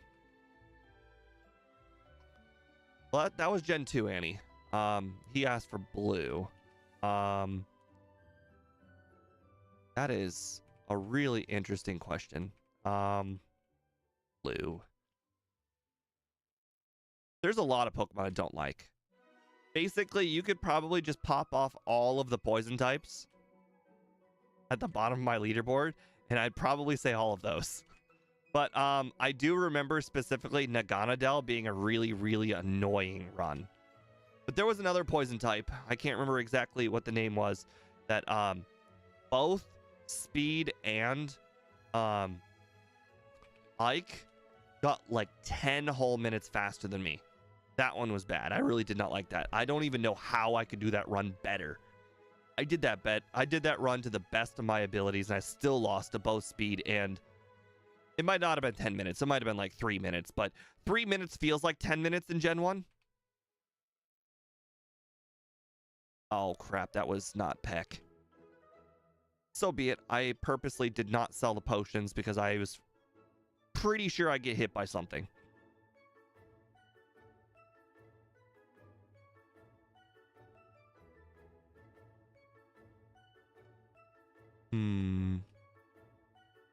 Was it Petrot? I felt like the Petrot run was just okay. I don't know why, but it's Naganadel that really, really speaks to me. Like, I really did not like that Pokemon at all.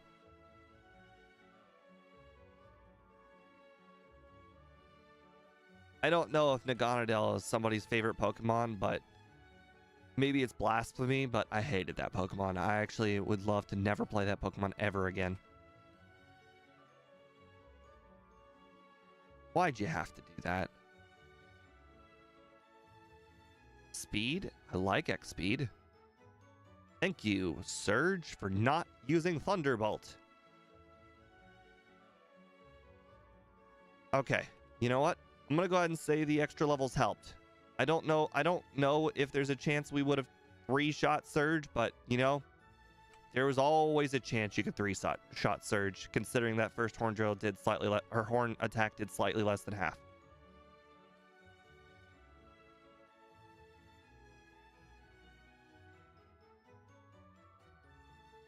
Wow, I landed directly on Super Repel, or regular Repel. That was awesome.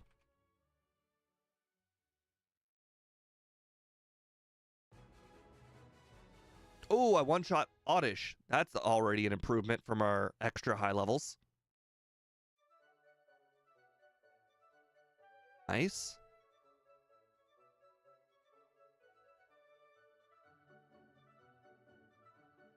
Okay. I see Bubble Beam is more powerful, but I think we're just going to skip the heal. All right. Again, like I said, if there's one-shots to be made, I will do them. This guy, probably one-shots. Yep.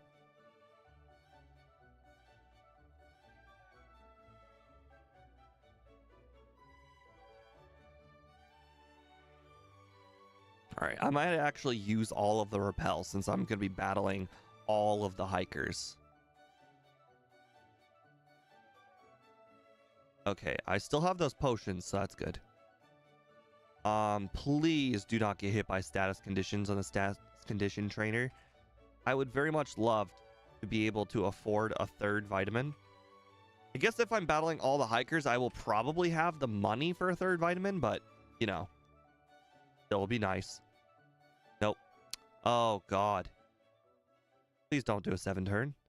I didn't save. Why would I save? I didn't think I was going to get hit by sleep powder. Oh, that's unfortunate.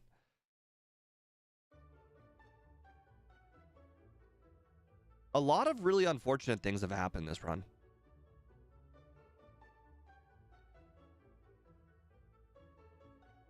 I have no idea. I purged that run from my memory.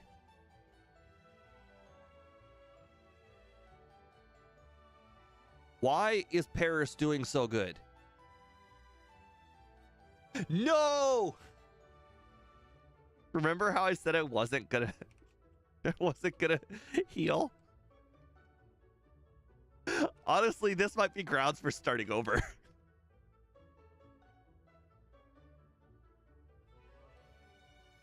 Okay. Because I have to hit the restroom again, I'm just gonna start over.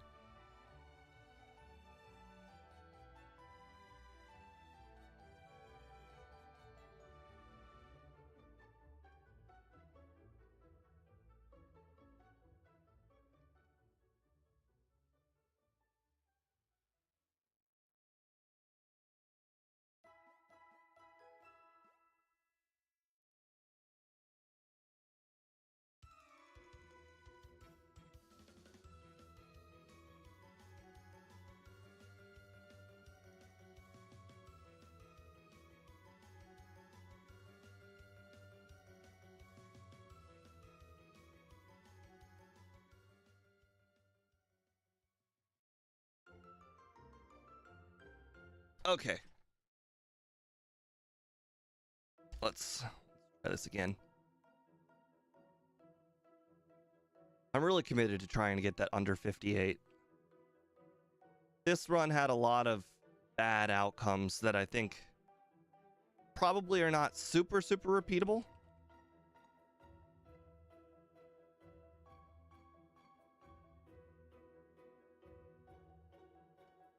Nope, I almost named myself Speed. That would have been catastrophic.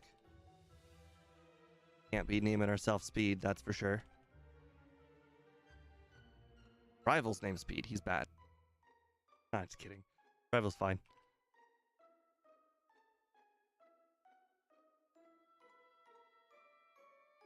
Well, until I actually do runs like that, Annie, I think we're still gonna have to have the memory of some other bad runs, some other bad tastes in our mouth until we start doing the first stage Pokemon. The first stage Pokemon are gonna be real bad. After this week and the Ditto run, Ditto will set the new standard for the absolute last place run. Nobody will ever even consider eclipsing Ditto, even by a little bit. It doesn't matter how poor a Pokemon plays, they will always beat Ditto. Ditto is a 10-hour run. It literally, I could beat the game with, well, I shouldn't say Weedle, but like the only thing that could possibly eclipse Ditto would be Weedle as far as last. And at least Weedle's possible.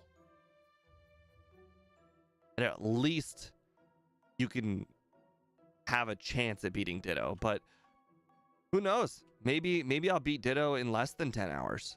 Highly unlikely. It takes about 3.5 hours to defeat 2 trainers. 3.5 hours each to beat the 2 trainers. Actually, hold on. It might be more of a 3 hours for Giovanni, 4 hours for Lorelei kind of thing.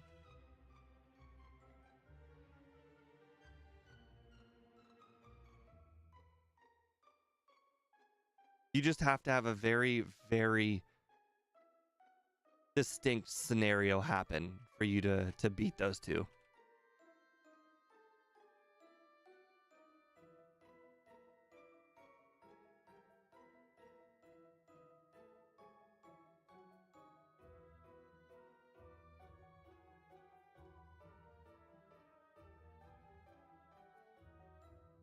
Oh, John Calibro, level 100 is the least of your worries. The first 3.5 hours of the run, that's getting to level 100.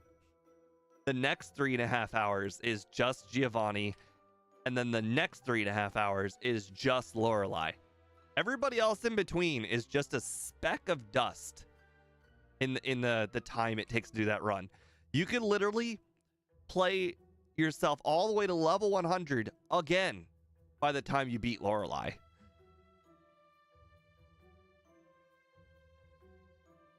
So, quite frankly, it doesn't matter how many resets you get on random trainer A. It doesn't matter how many resets you get on random trainer B.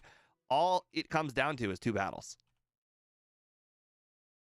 And the crazy thing is, you'd think, oh, I remember when we were doing Van Man's stream, we had just finally defeated Lorelei 10 hours in, and I remember him having to do the rest of the Elite Four, and I'm like, oh, this is gonna be hard, isn't it? Like, if that was Lorelei, imagine how bad it's gonna be for the rest of the Elite Four. And it just turned out the rest of the Elite Four is not hard at all. Like, yeah, they might get you a few resets, but like, they're not hard.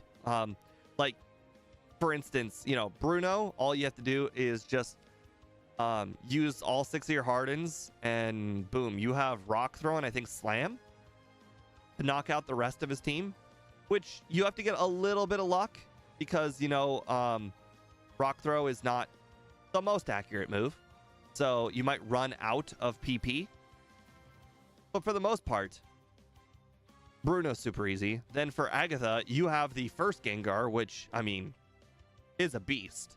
I mean, you have Hypnosis, Nightshade, and Dream Eater. Like, that first Gengar is a force to be reckoned with. You are not losing with that first Gengar. And then, like, for Lance, I mean, Gyarados with Hyper Beam and Hydro Pump, you just have to get a little bit lucky on the crits because, you know, all of the dragons generally resist water, but quite frankly, I mean, between the Hyper Beams, you probably will be fine. And then the champion, I mean, Pidgeot's not the worst Pokemon to use on the champion. I mean, yeah, you're gonna have to probably consider using Mirror Move at some point to do a little bit extra damage, you know, maybe, but I don't think you do. I think Sky Attack. What's Pidgeot's other damaging move? Is it Sky Attack and Wing Attack? I think you can knock out the rest of the champion with Sky Attack and Wing Attack. So yeah, I mean, Ditto is really easy once you get past Lorelei. Oh, Andrew mentioned, hey, I know it was like a week ago I asked you, but did you see Scott use Dig Paralysis strat against Lance for Hitmonlee? I did not. I don't generally watch a lot of Scott's runs, and it's just because he plays yellow. I watch runs in order to prepare for the run that I'm currently about to do. And unfortunately, because he plays yellow, I only watch Scott's runs when there's literally no other option. Because the runs are so different in yellow. Like, basically, when I watch Scott's runs, essentially, I watch for... I watch the strategy for Brock, and I watch the strategy up to the champion for the Elite Four. But I don't watch the rest, because the rest up... I mean, I guess Misty is also pretty relevant, but the rest of the gym leaders, they're not super relevant. I have to get to 409 with 3 packs. That should be doable.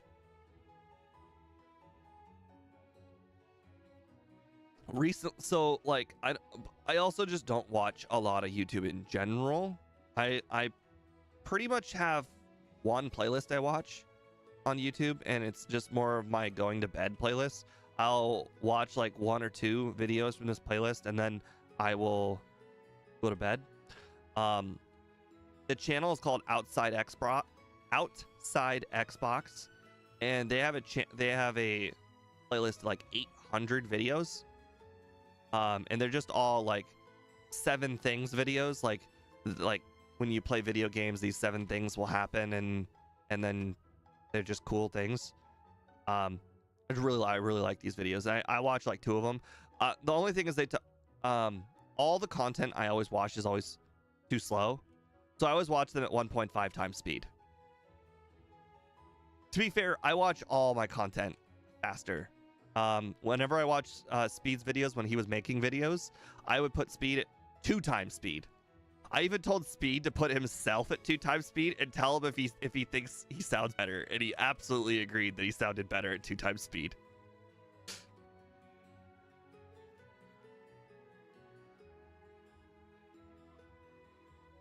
Or maybe it was 1.5, but regardless, you get my point. I like watching content slightly faster than it is.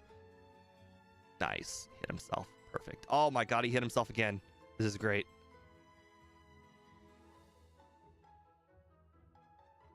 Oh my god, he hasn't even hit me once yet. Oh, this is great. Sure, go ahead, bide me. Okay, this is going way, way better. And you know what? I will... Oh, you know what? There's no need for supersonic. Because our last person we were using supersonic on was Misty, we'll teach over supersonic with water gun. Yeah, I'm a, what do you call it? I'm like a fiend. I listen to so much at 2 times speed, but I like 1.5 the most. Like, quite frankly, if I were to try and listen to like, so like for instance, I listen to a few podcasts that are not sports, and the sports podcasts are 1.5 and 2 times speed, or 1.5 and 1.25. I watch all those podcasts at 1.5 and 1.25. The ones that I care about the most. The ones that I don't care about, aka the sports podcasts, I listen at 2. And quite frankly, sometimes 2.5. I know, crazy. How could someone listen to a podcast at 2.5 times speed? Trust me, when you listen to the same exact material over and over again, 2.5 is not ludicrous. Basically, the podcast that I would consider listening at 2.5 is Colin Cowherd, again, sports podcast, and who else? John Middlecoff. Listen to him at 2.5. And back when I was listening to gambling podcasts, I would do 2 for the most part, because I'd still have to pay attention to like the pick that they were making. So like, you know, I can't listen to 2.5.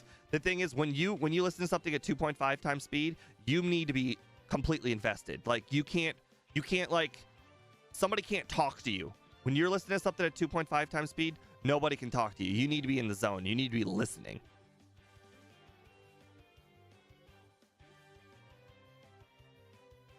You can still do other stuff though. Like I can still do spreadsheets and stuff for work. It's just the nobody can talk to you because you only have one. Like when you listen at 2.5 times speed, you only have one mind. You can't separate it. Right. And Andrew, the other thing about the sport podcast, saying the exact same thing over and over again, some of them literally say the same thing in the same podcast. So like for instance, Colin Cowherd on hour 1, he will have, let's say, a guest like Tom Brady, you know, somebody that people want to hear more than once. And so in hour 1, he'll have the Tom Brady play, and then in hour 3, he'll be making a point, and then he'll be like, yeah, and Tom Brady said this, and then he plays the clip again, even though it happened literally 2 hours ago.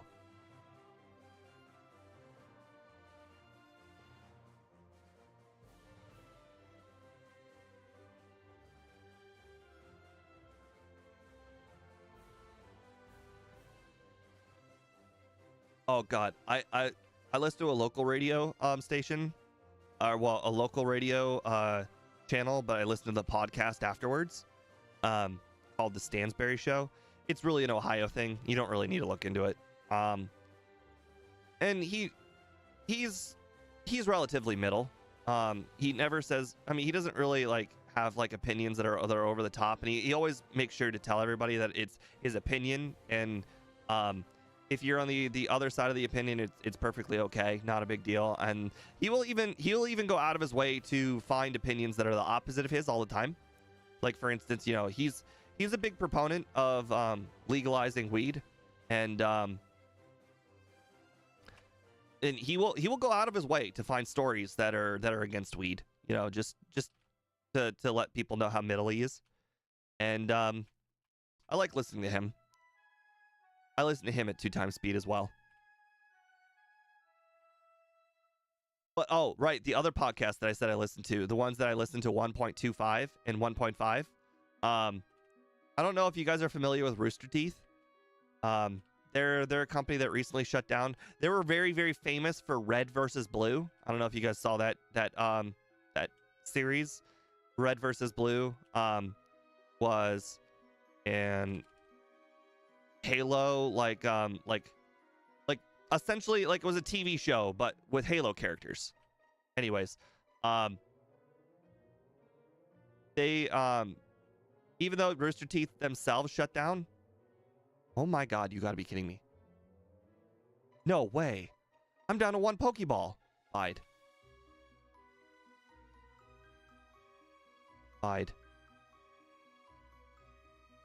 Okay. This ball better get him. Thank God. Okay. Anyways, they have the characters from Rooster Teeth, they have their own podcasts. And one of the podcasts that I like to listen to is a murder, or well, I shouldn't even say murder. It's a mystery podcast, I guess. They don't specifically only do murder. They do internet mysteries too.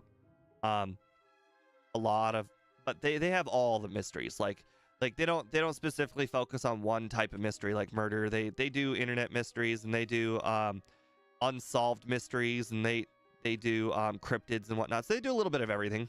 I really like listening to that podcast because they have some really good or really cool material at times. And then I also listen to another podcast that again, the Rooster Teeth guys used to do, and it was of course he got a crit, and of course it's next defend. Great, I'm dead.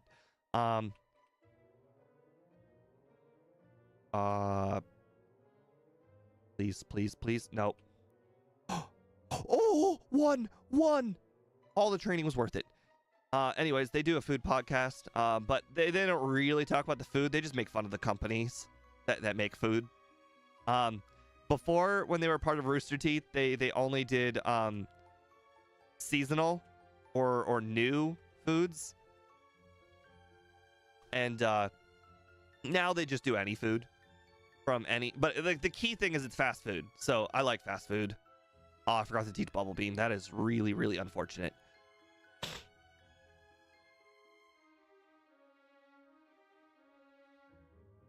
Ooh. Anyways, I like listening to them. And there was another one that they do. Again, same thing. The Rooster Teeth guys, they do it. It's about essentially these guys screwing themselves over in everyday life. And they call it F. Well, no, actually the podcast changes. When Rooster Teeth got shut down, they changed the name of the podcast. It used to be called Fuckface. And it was named after a baseball card. That a guy wrote that on his bat. But anyways, they now call it Regulation Podcast. But anyways, it's just 3 guys that have bad things happen to them all the time. And some of it self-imposed, some of it not. And it's just very funny. They're very, very funny people.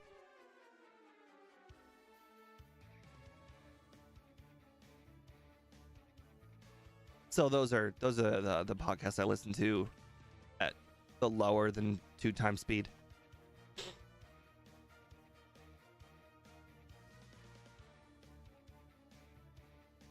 But I do a lot of listening to podcasts, even though I do watch TV at work because I have 3 monitors, and one of the monitors is like my dedicated TV monitor. I still listen to a lot of podcasts. Some work I do does require 3 monitors, and I stick on podcasts.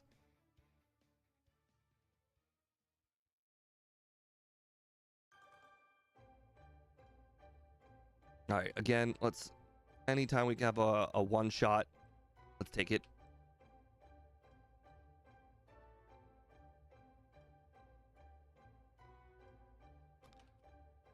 right? Plus, this run is really going well. We do not want to screw up this run. This run has managed to beat Misty first try and Brock first try. So, I mean, it doesn't get much better than this.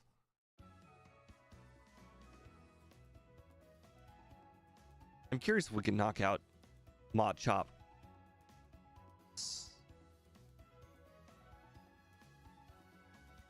Interesting. Red versus Blue is actually one of those comfort shows that I watch. I'll just literally stick on season 1 of Red versus Blue. It's a show you don't really have to think about. It's always funny. Even though you've seen it, or I've seen it like 10 times, it's still funny. Like, you think, oh, it's funny because, you know, they're characters and they're doing stupid things, and, you know, they're modeled after real, you know, army characters and whatnot, and they even have a team kill. But the thing is, then you think, oh, they're just gonna respawn. But no. See, the thing is, they don't respawn. What they do is the guy dies from the team kill, but then he comes back.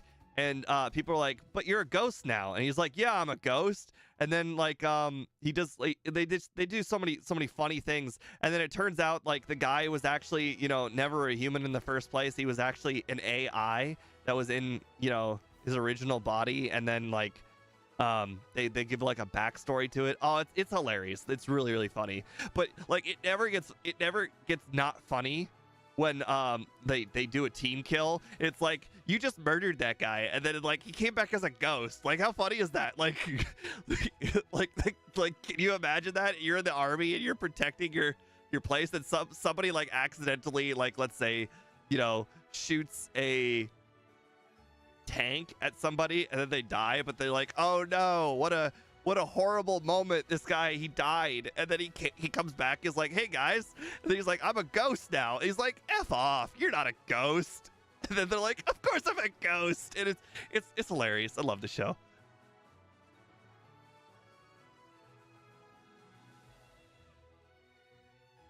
Always funny.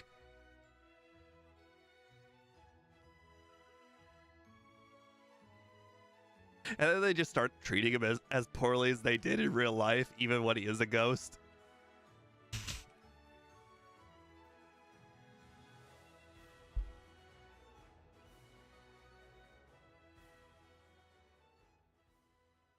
Nice. I don't remember how many potions I have left, but I can't be taking too many attacks.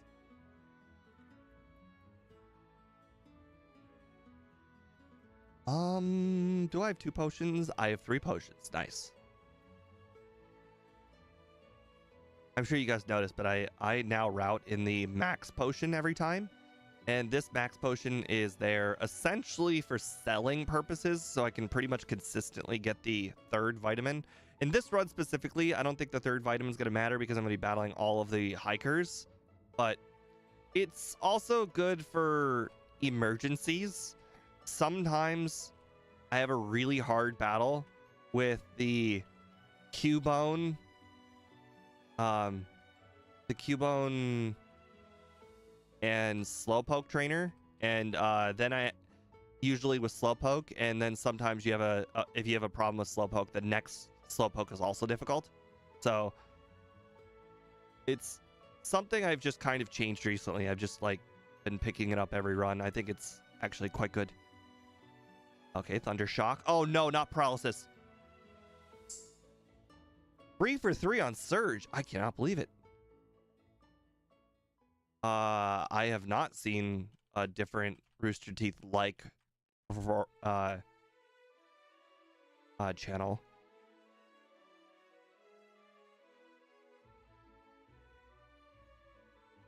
Okay, let's see what else. We can't teach Thunderbolt, obviously. Got 1 potion. That's good enough. This time I'll make sure to actually save in front of the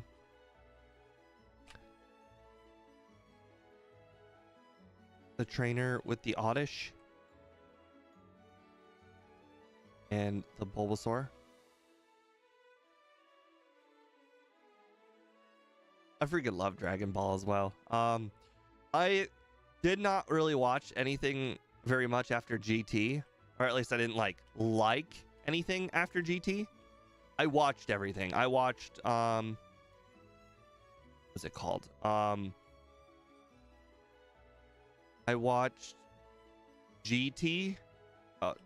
Did I say GT first originally? No, I didn't like GT. I did in fact like everything up to Boo. I liked everything up to the Boo saga. Did not like GT. Did not like Super either. I understand a lot of people really like Super. I did not like Super. It's just an opinion. I'm sure most of people disagree with it. I feel like anything was wrong with it. It's just that a lot of it just doesn't make any sense. I mean, to be fair, it's not like Dragon Ball Z makes sense to begin with, but like, why would they hang out with the god of like destruction? Like, why would they? I mean, I understand they care about food, but I mean, like, all of the other planets have bad food. Like, I don't know. I just found a lot of it not to make sense.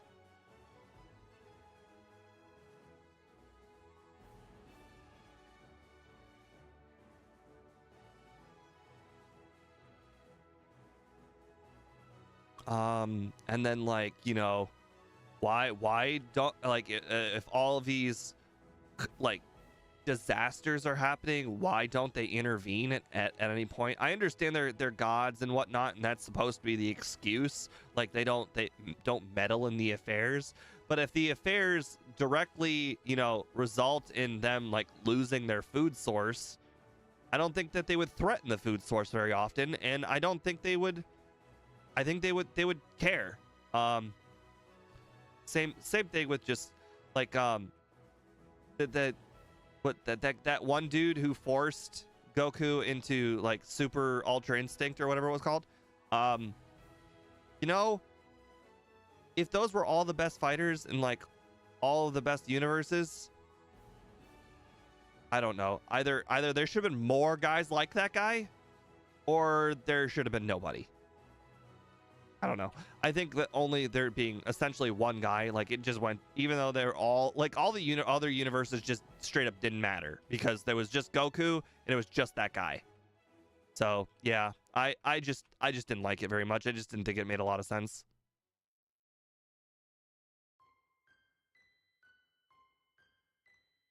Interestingly enough, I actually found the Frieza to not be that bad. I understand that the Frieza part really doesn't make sense. Like Frieza is just like, oh, I just trained a little bit, now I have a gold form. Like, that doesn't make sense. But you also got to remember, they gave Frieza a really good backstory if you watched like the original show and not Super.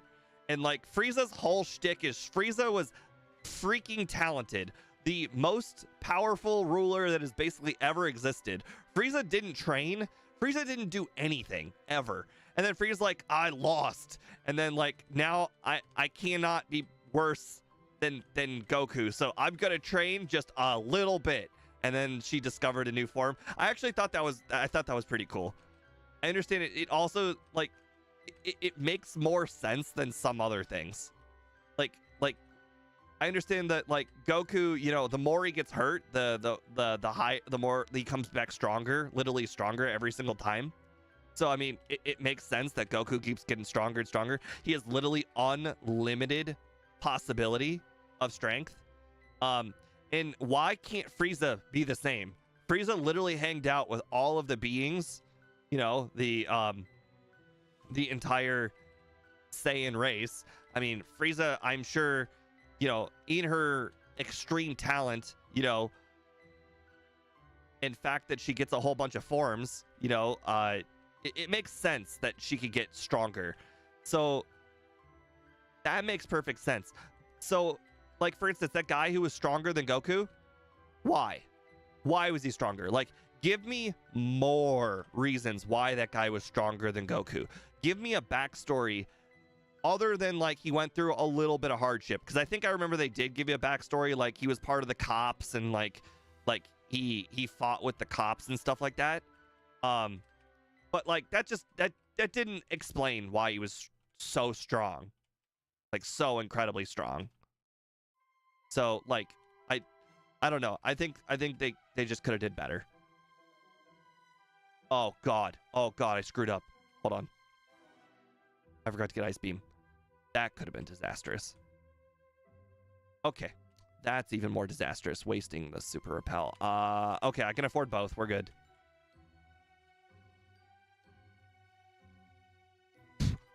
Lie.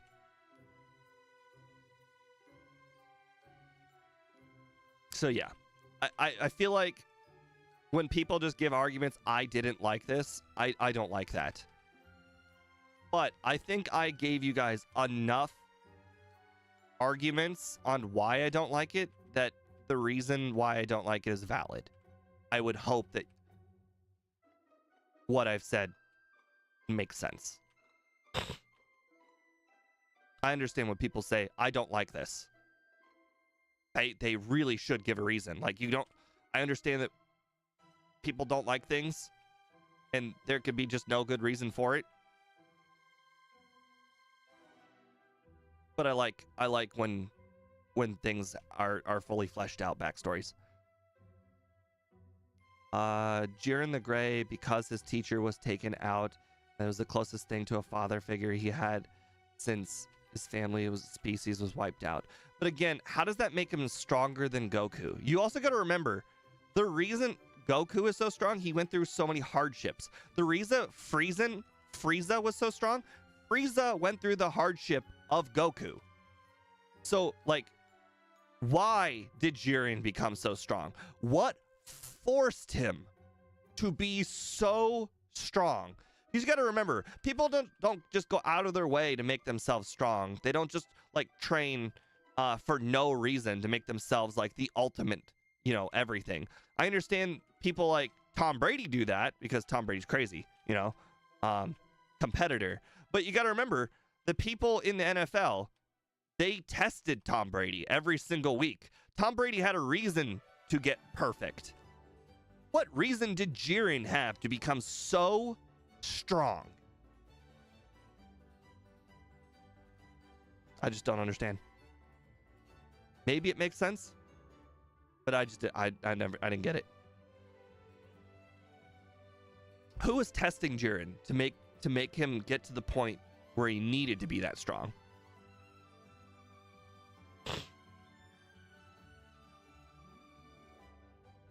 I forgot the full reason, but I think it was because so he wouldn't lose to anyone else. But again, just like your point right there, so he wouldn't lose to anybody else. Okay. That would imply that he got so strong because somebody else was beating him up. All right? So he would have to be worse than somebody to become better than somebody. Oh, here's a good example. Like, imagine if Jiren had to go against that Goku lookalike in Dragon Ball GT. Remember the whole thing that forced Goku into Super Saiyan 4? That's the reason why Goku went Super Saiyan 4, because again, he had a reason to go Super Saiyan 4. He would never have discovered Super Saiyan 4 if, the planet wasn't literally being destroyed. The alternative universe wasn't being destroyed. Right. Or whatever. I don't remember the story, but I remember it had something to do with alternative universes. Again, GT explained why Baby was so strong. And then that in itself explains why Goku had to become Super Saiyan 4 to beat him. But if Goku just discovered Super Saiyan 4 for no reason, like he was just training, like again, this is another reason why I didn't like Super Saiyan 3.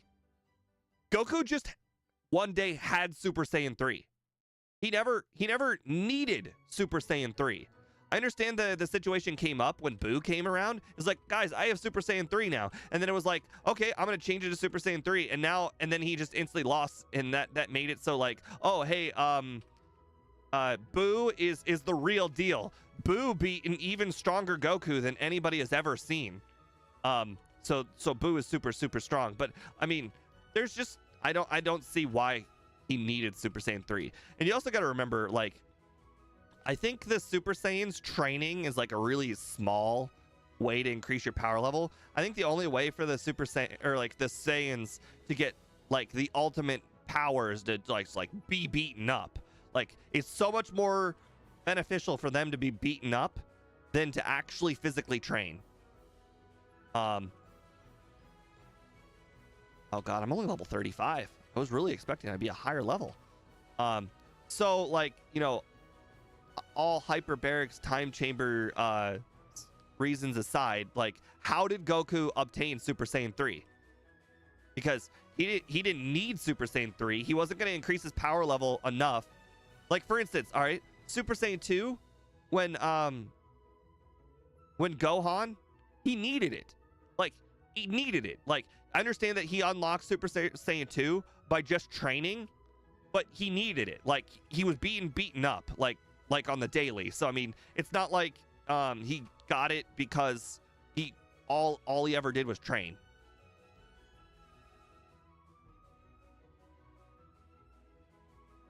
What does weakness policy mean?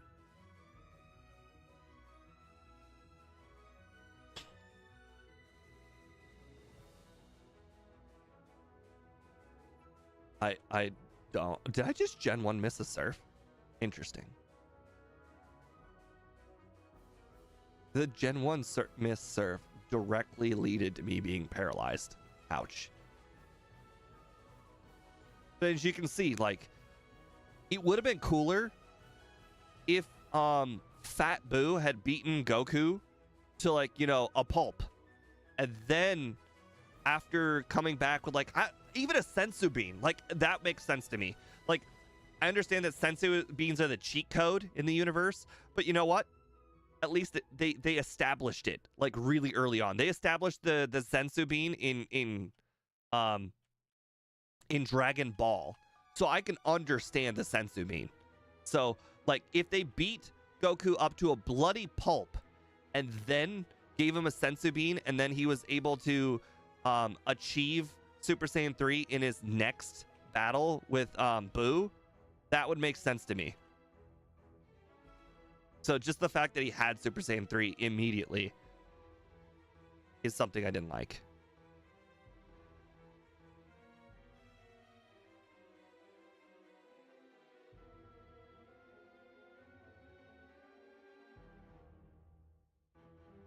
I mean, also, I wasn't really a big fan of what's it called?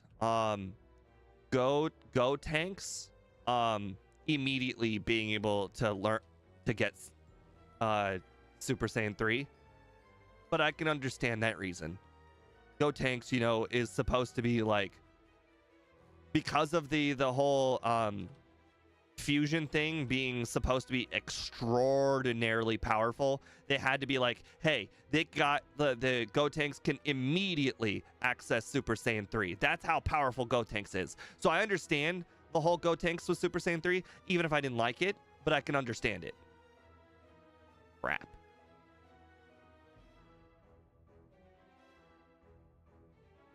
Oh my god. Can't believe I won. Like, it was a show of, this is how powerful Gotenks is. It can he can immediately access Super Saiyan 3.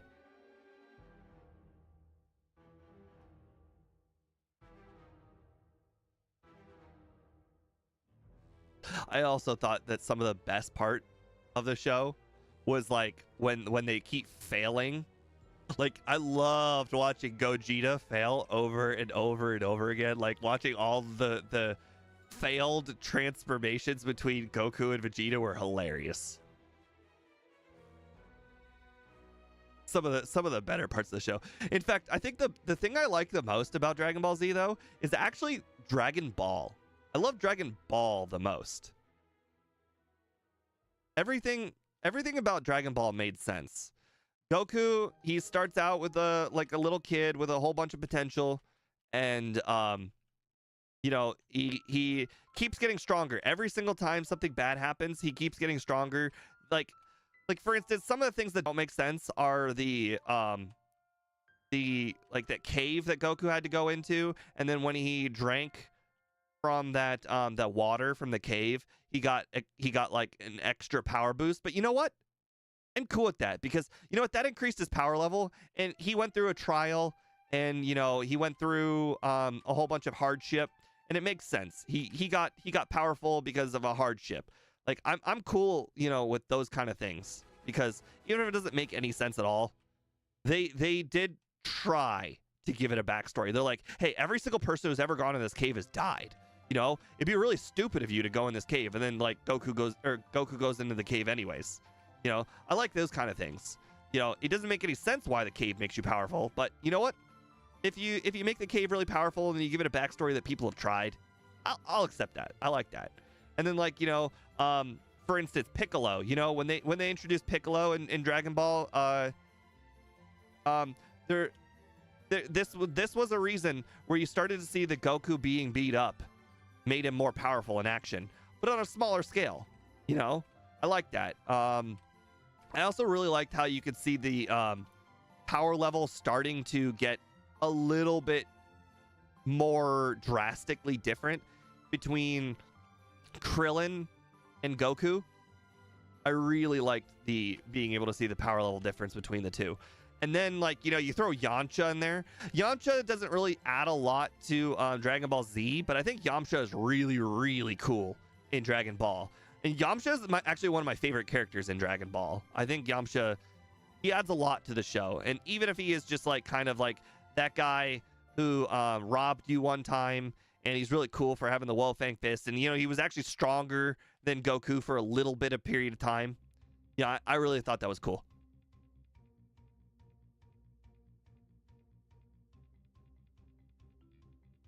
Annie, I believe you can just Google Dragon Ball free stream, and you could probably find a website with every single episode of Dragon Ball or Dragon Ball Z for free somewhere. One of the websites that I remember using had like the logo for the web, or the TV show was on, like Toonami or something like that, but it was backward. Thought that was funny. Yes, also Boss KO, the tournaments. I really liked how even though Goku is clearly like, you know, the best, Goku kept losing tournaments. It was great. It was because Master Yoshi's like, Goku can't win. He can't win. If he wins, it will go to his head. It'll never continue training. And then Master Yoshi's like, I'm going to enter the tournament and beat him. And then Goku just goes in there and he's like, and then Goku almost beat Master Yoshi. And then it gave Goku all of the reason to do the tournament again next year. And then, like, I think the year after that, they added Piccolo to the tournament, so it was still like, you know, anybody's game, because Master Yoshi may not be strong enough for Goku anymore, but they added a character who was strong enough for stronger than Master Yoshi. Freaking loved it. The tournaments were the best part. I loved how even in Dragon Ball Z, they kept on entering the tournament every single year. It was the greatest. One of my favorite moments is in the show they added a like a punch meter, and every single one of them just like flicked them with their finger, and then Vegeta's like, no, I'm not gonna flick it with my finger. If I'm going to hit this machine, I'm gonna break it. I freaking love that. Oh man, I love that. Sometimes the show is just the best.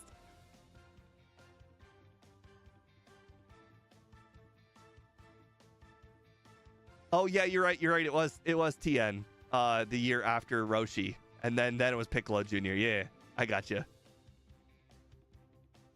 All right. Do you guys think Ice Beam will be strong enough this time? It's weaker and on a lower level, but I don't want to miss. I'm gonna just save. Wouldn't it be hilarious if, despite being over 10 levels higher, we can't knock her out? Yeah, there we go. We're good. We're good. Now we can teach Blizzard. Sweet. All right. Free up some space in my inventory too.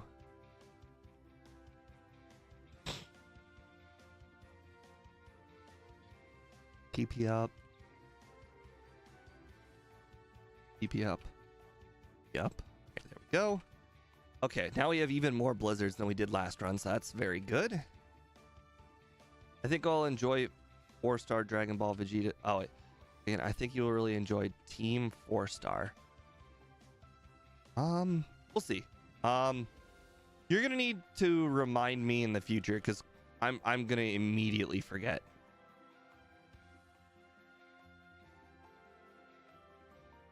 If you had me on Discord, then you'd be able to send me like an actual reminder. Okay, now that I'm level 40, I think I skipped the training in here, which is a little concerning to me, but we'll see. Nice. 2 shot. Oh, got it. That was a crit. Okay.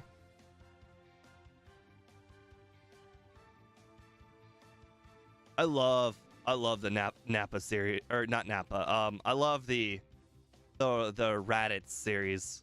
I love how they literally sacrifice, like Goku's one life on Earth was sacrificed for Raditz. I love that. I don't know what you call that. I don't think it's like it's not irony or anything like that, but I just love to think that Goku's one life technically was killed because of Piccolo and Raditz. It's just great. Literally, technically, like, you know how I said I can't lose in Pokemon? Like, technically Raditz is the only one, you know, that can be like, I killed Goku. Every Goku that has ever died after Goku is like Goku 2.0. I killed original Goku.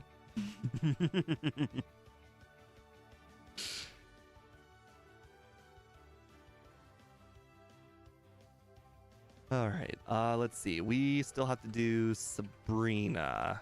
Okay. Up, down, down, left. 108 speed. That is not fast enough to outspeed the Alakazam.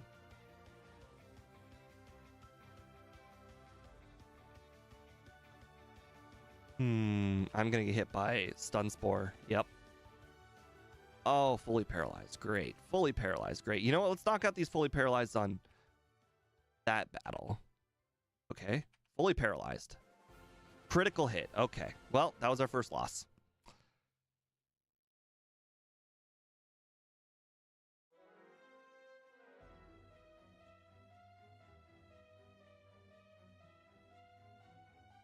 Interesting. You're telling me that was not a guarantee. Dang it. Double dang it. Why did you get a crit? Psywave. Okay, I can take that. Reflect. Okay. Psywave. Okay, we're good. We're good. 2 tries. Yeah, I guess. But I think technically who killed who in this situation is not super important.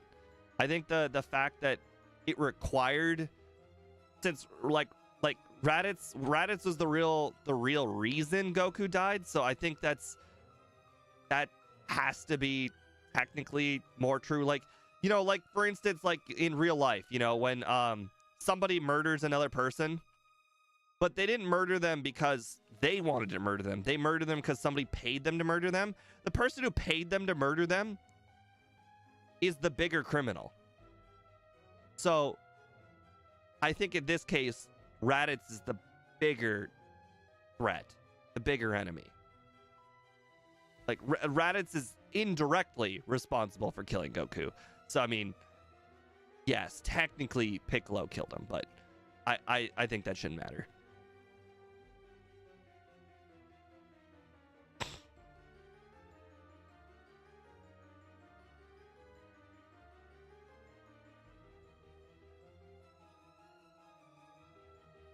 Okay.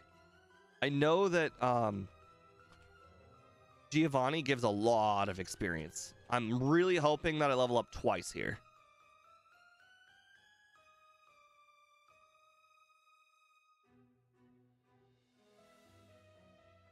Oh boy.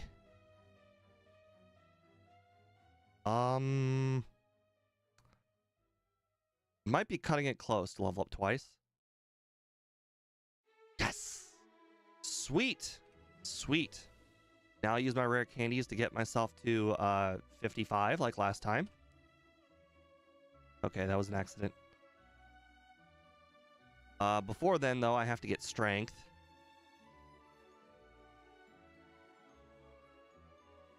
And mimic.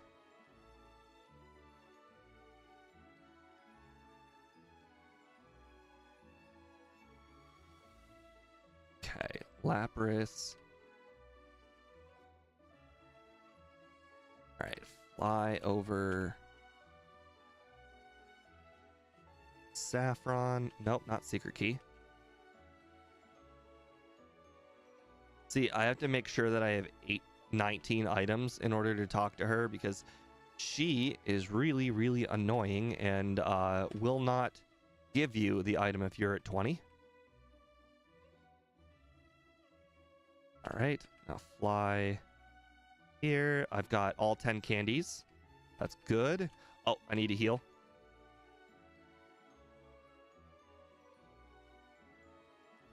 Yeah, it's like, for instance, you know, in the Tiger King, somebody paid somebody to kill somebody. Actually, now I can't remember anything. Ignore my Tiger King thing. I remember somebody hired somebody to kill somebody. I think oh right, and that's the reason why the Joe exotic is in jail, is because it was because he was the mastermind.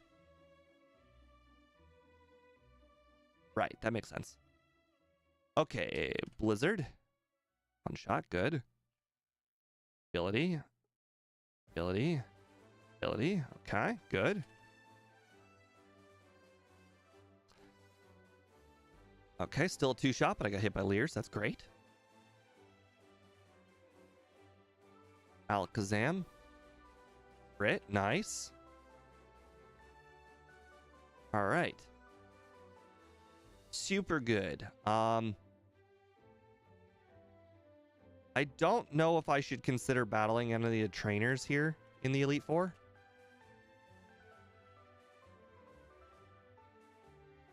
I 8,000 is a lot of XP. I mean, I basically just leveled up, so I should probably not battle any of the trainers here. I still have 3 candies, about to have 4 candies, so I will be a higher level than last time, so that is already a step up. And plus, you know, I didn't have like the hardest time with the league last time.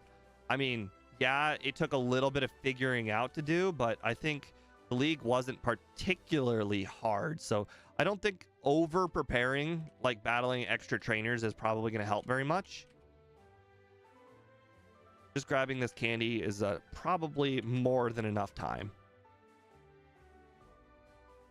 Because I would have to battle at least 2 of these trainers to level up even one time. So grabbing that candy is worth it.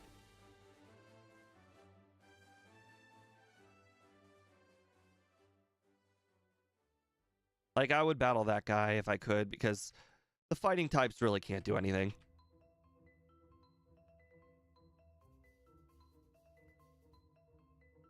That would be hilarious, Andrew. That would literally make it 1-for-1 with Brett Favre. I literally could not think of something funnier than that.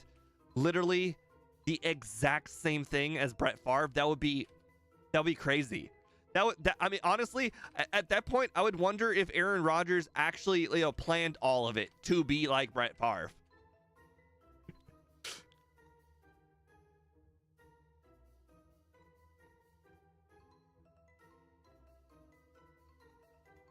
But quite frankly, I'm in the camp that Aaron Rodgers might just not be good anymore. As an Ohio State fan, Garrett Wilson might be one of the best wide receivers in the entire league. The simple fact that he is doing so bad with having both Garrett Wilson and the other Aaron, I can't remember his name, number 17, just leads me to believe that he really is washed. Okay, there we go. That was a crit. Interesting. Thank you for badge boosting me over and over again. I appreciate that very much. Maybe I'll one-shot Cloyster. No, I got a crit. Okay, that makes sense.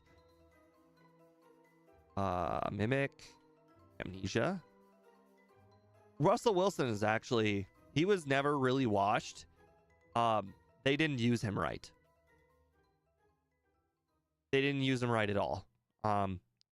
Russell Wilson, in the second year of Denver, they used him more right, and he had a really good record in his second year. In they still got rid of him because Sean Payton doesn't like him, but Russell Wilson is like not washed. Meanwhile, Aaron Rodgers is washed.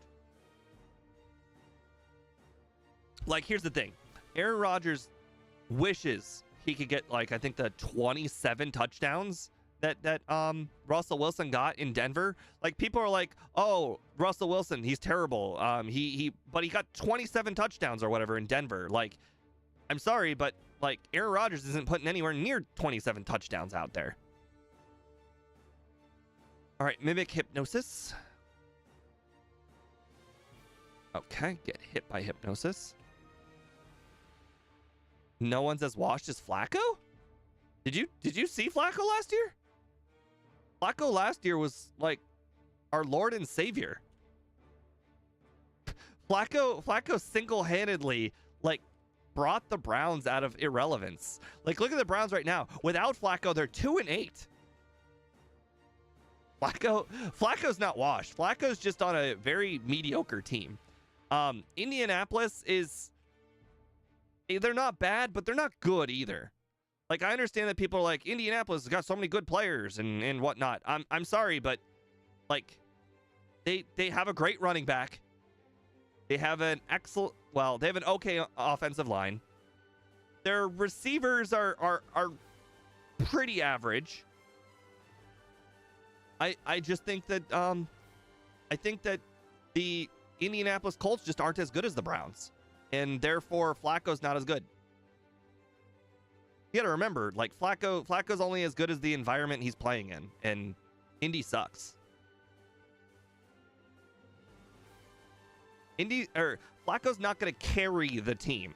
Flacco is gonna be as good as the team will allow him to be. And unfortunately, Indy's not as good as the Browns, which is why Deshaun Watson being so bad is so much worse, because the Browns are actually a good team. Deshaun Watson is just horrible. Hello, Glass Proof Bullet. Welcome to the stream. You're just catching the end of our second run here, where it looks like we're going to hit the under, our under our stream prediction by a pretty hefty margin, actually, if everything goes right.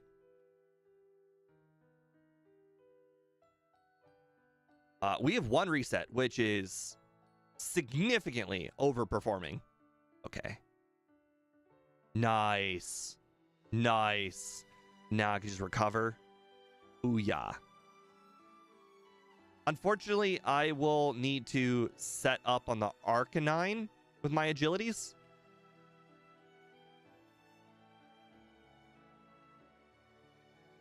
Right after the Gyarados here. Which is fine.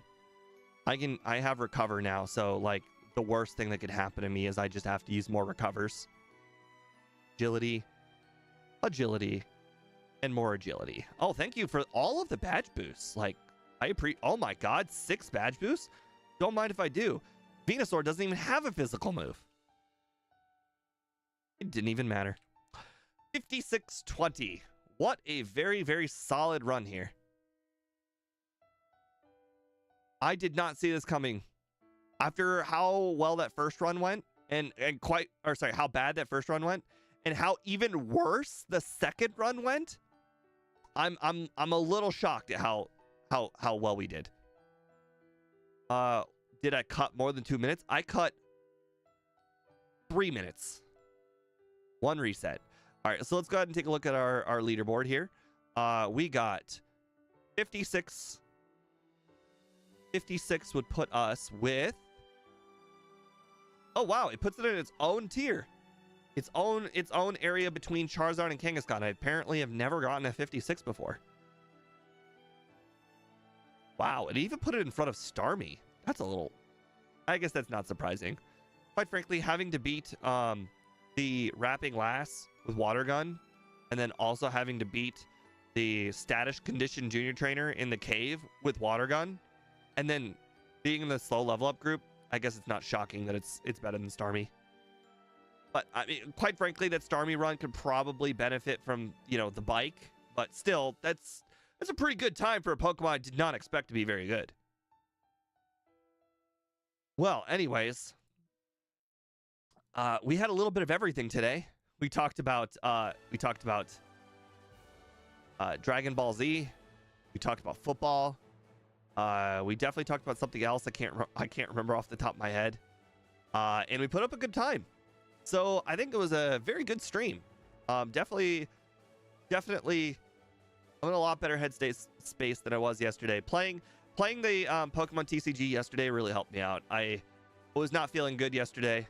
And having fun with the Pokemon TCG just gave me renewed spirits. So I'm happy. I'm really happy. And work went well too, so that helped as well. But anyways, thank you guys for joining in on today's run. Appreciate it very much. Hopefully, I will see you guys again tomorrow. Let's go ahead and see what we're playing tomorrow. Well, I don't know if I can beat TCG 2 in one sitting, because TCG 1 I've played 100 times. TCG 2 I have played 1 to 2 times.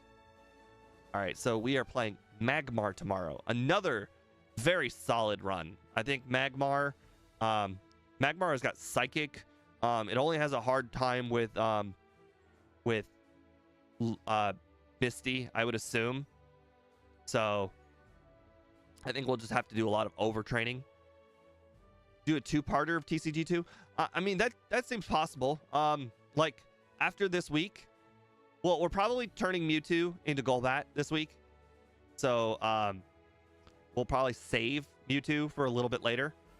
But after this week, we're going to be in a interesting middle period where we're going to be before. So this is the list. This is the new list. I remove Pokemon after I do the list. So here's Seaking. We'll delete Seaking.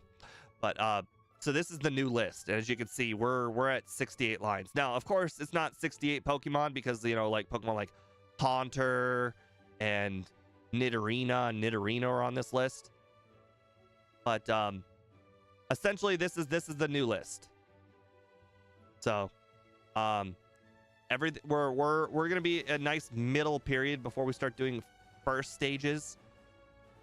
So I mean, I could probably do a Gen 2 or a TCG 2 in between, but that would be next week.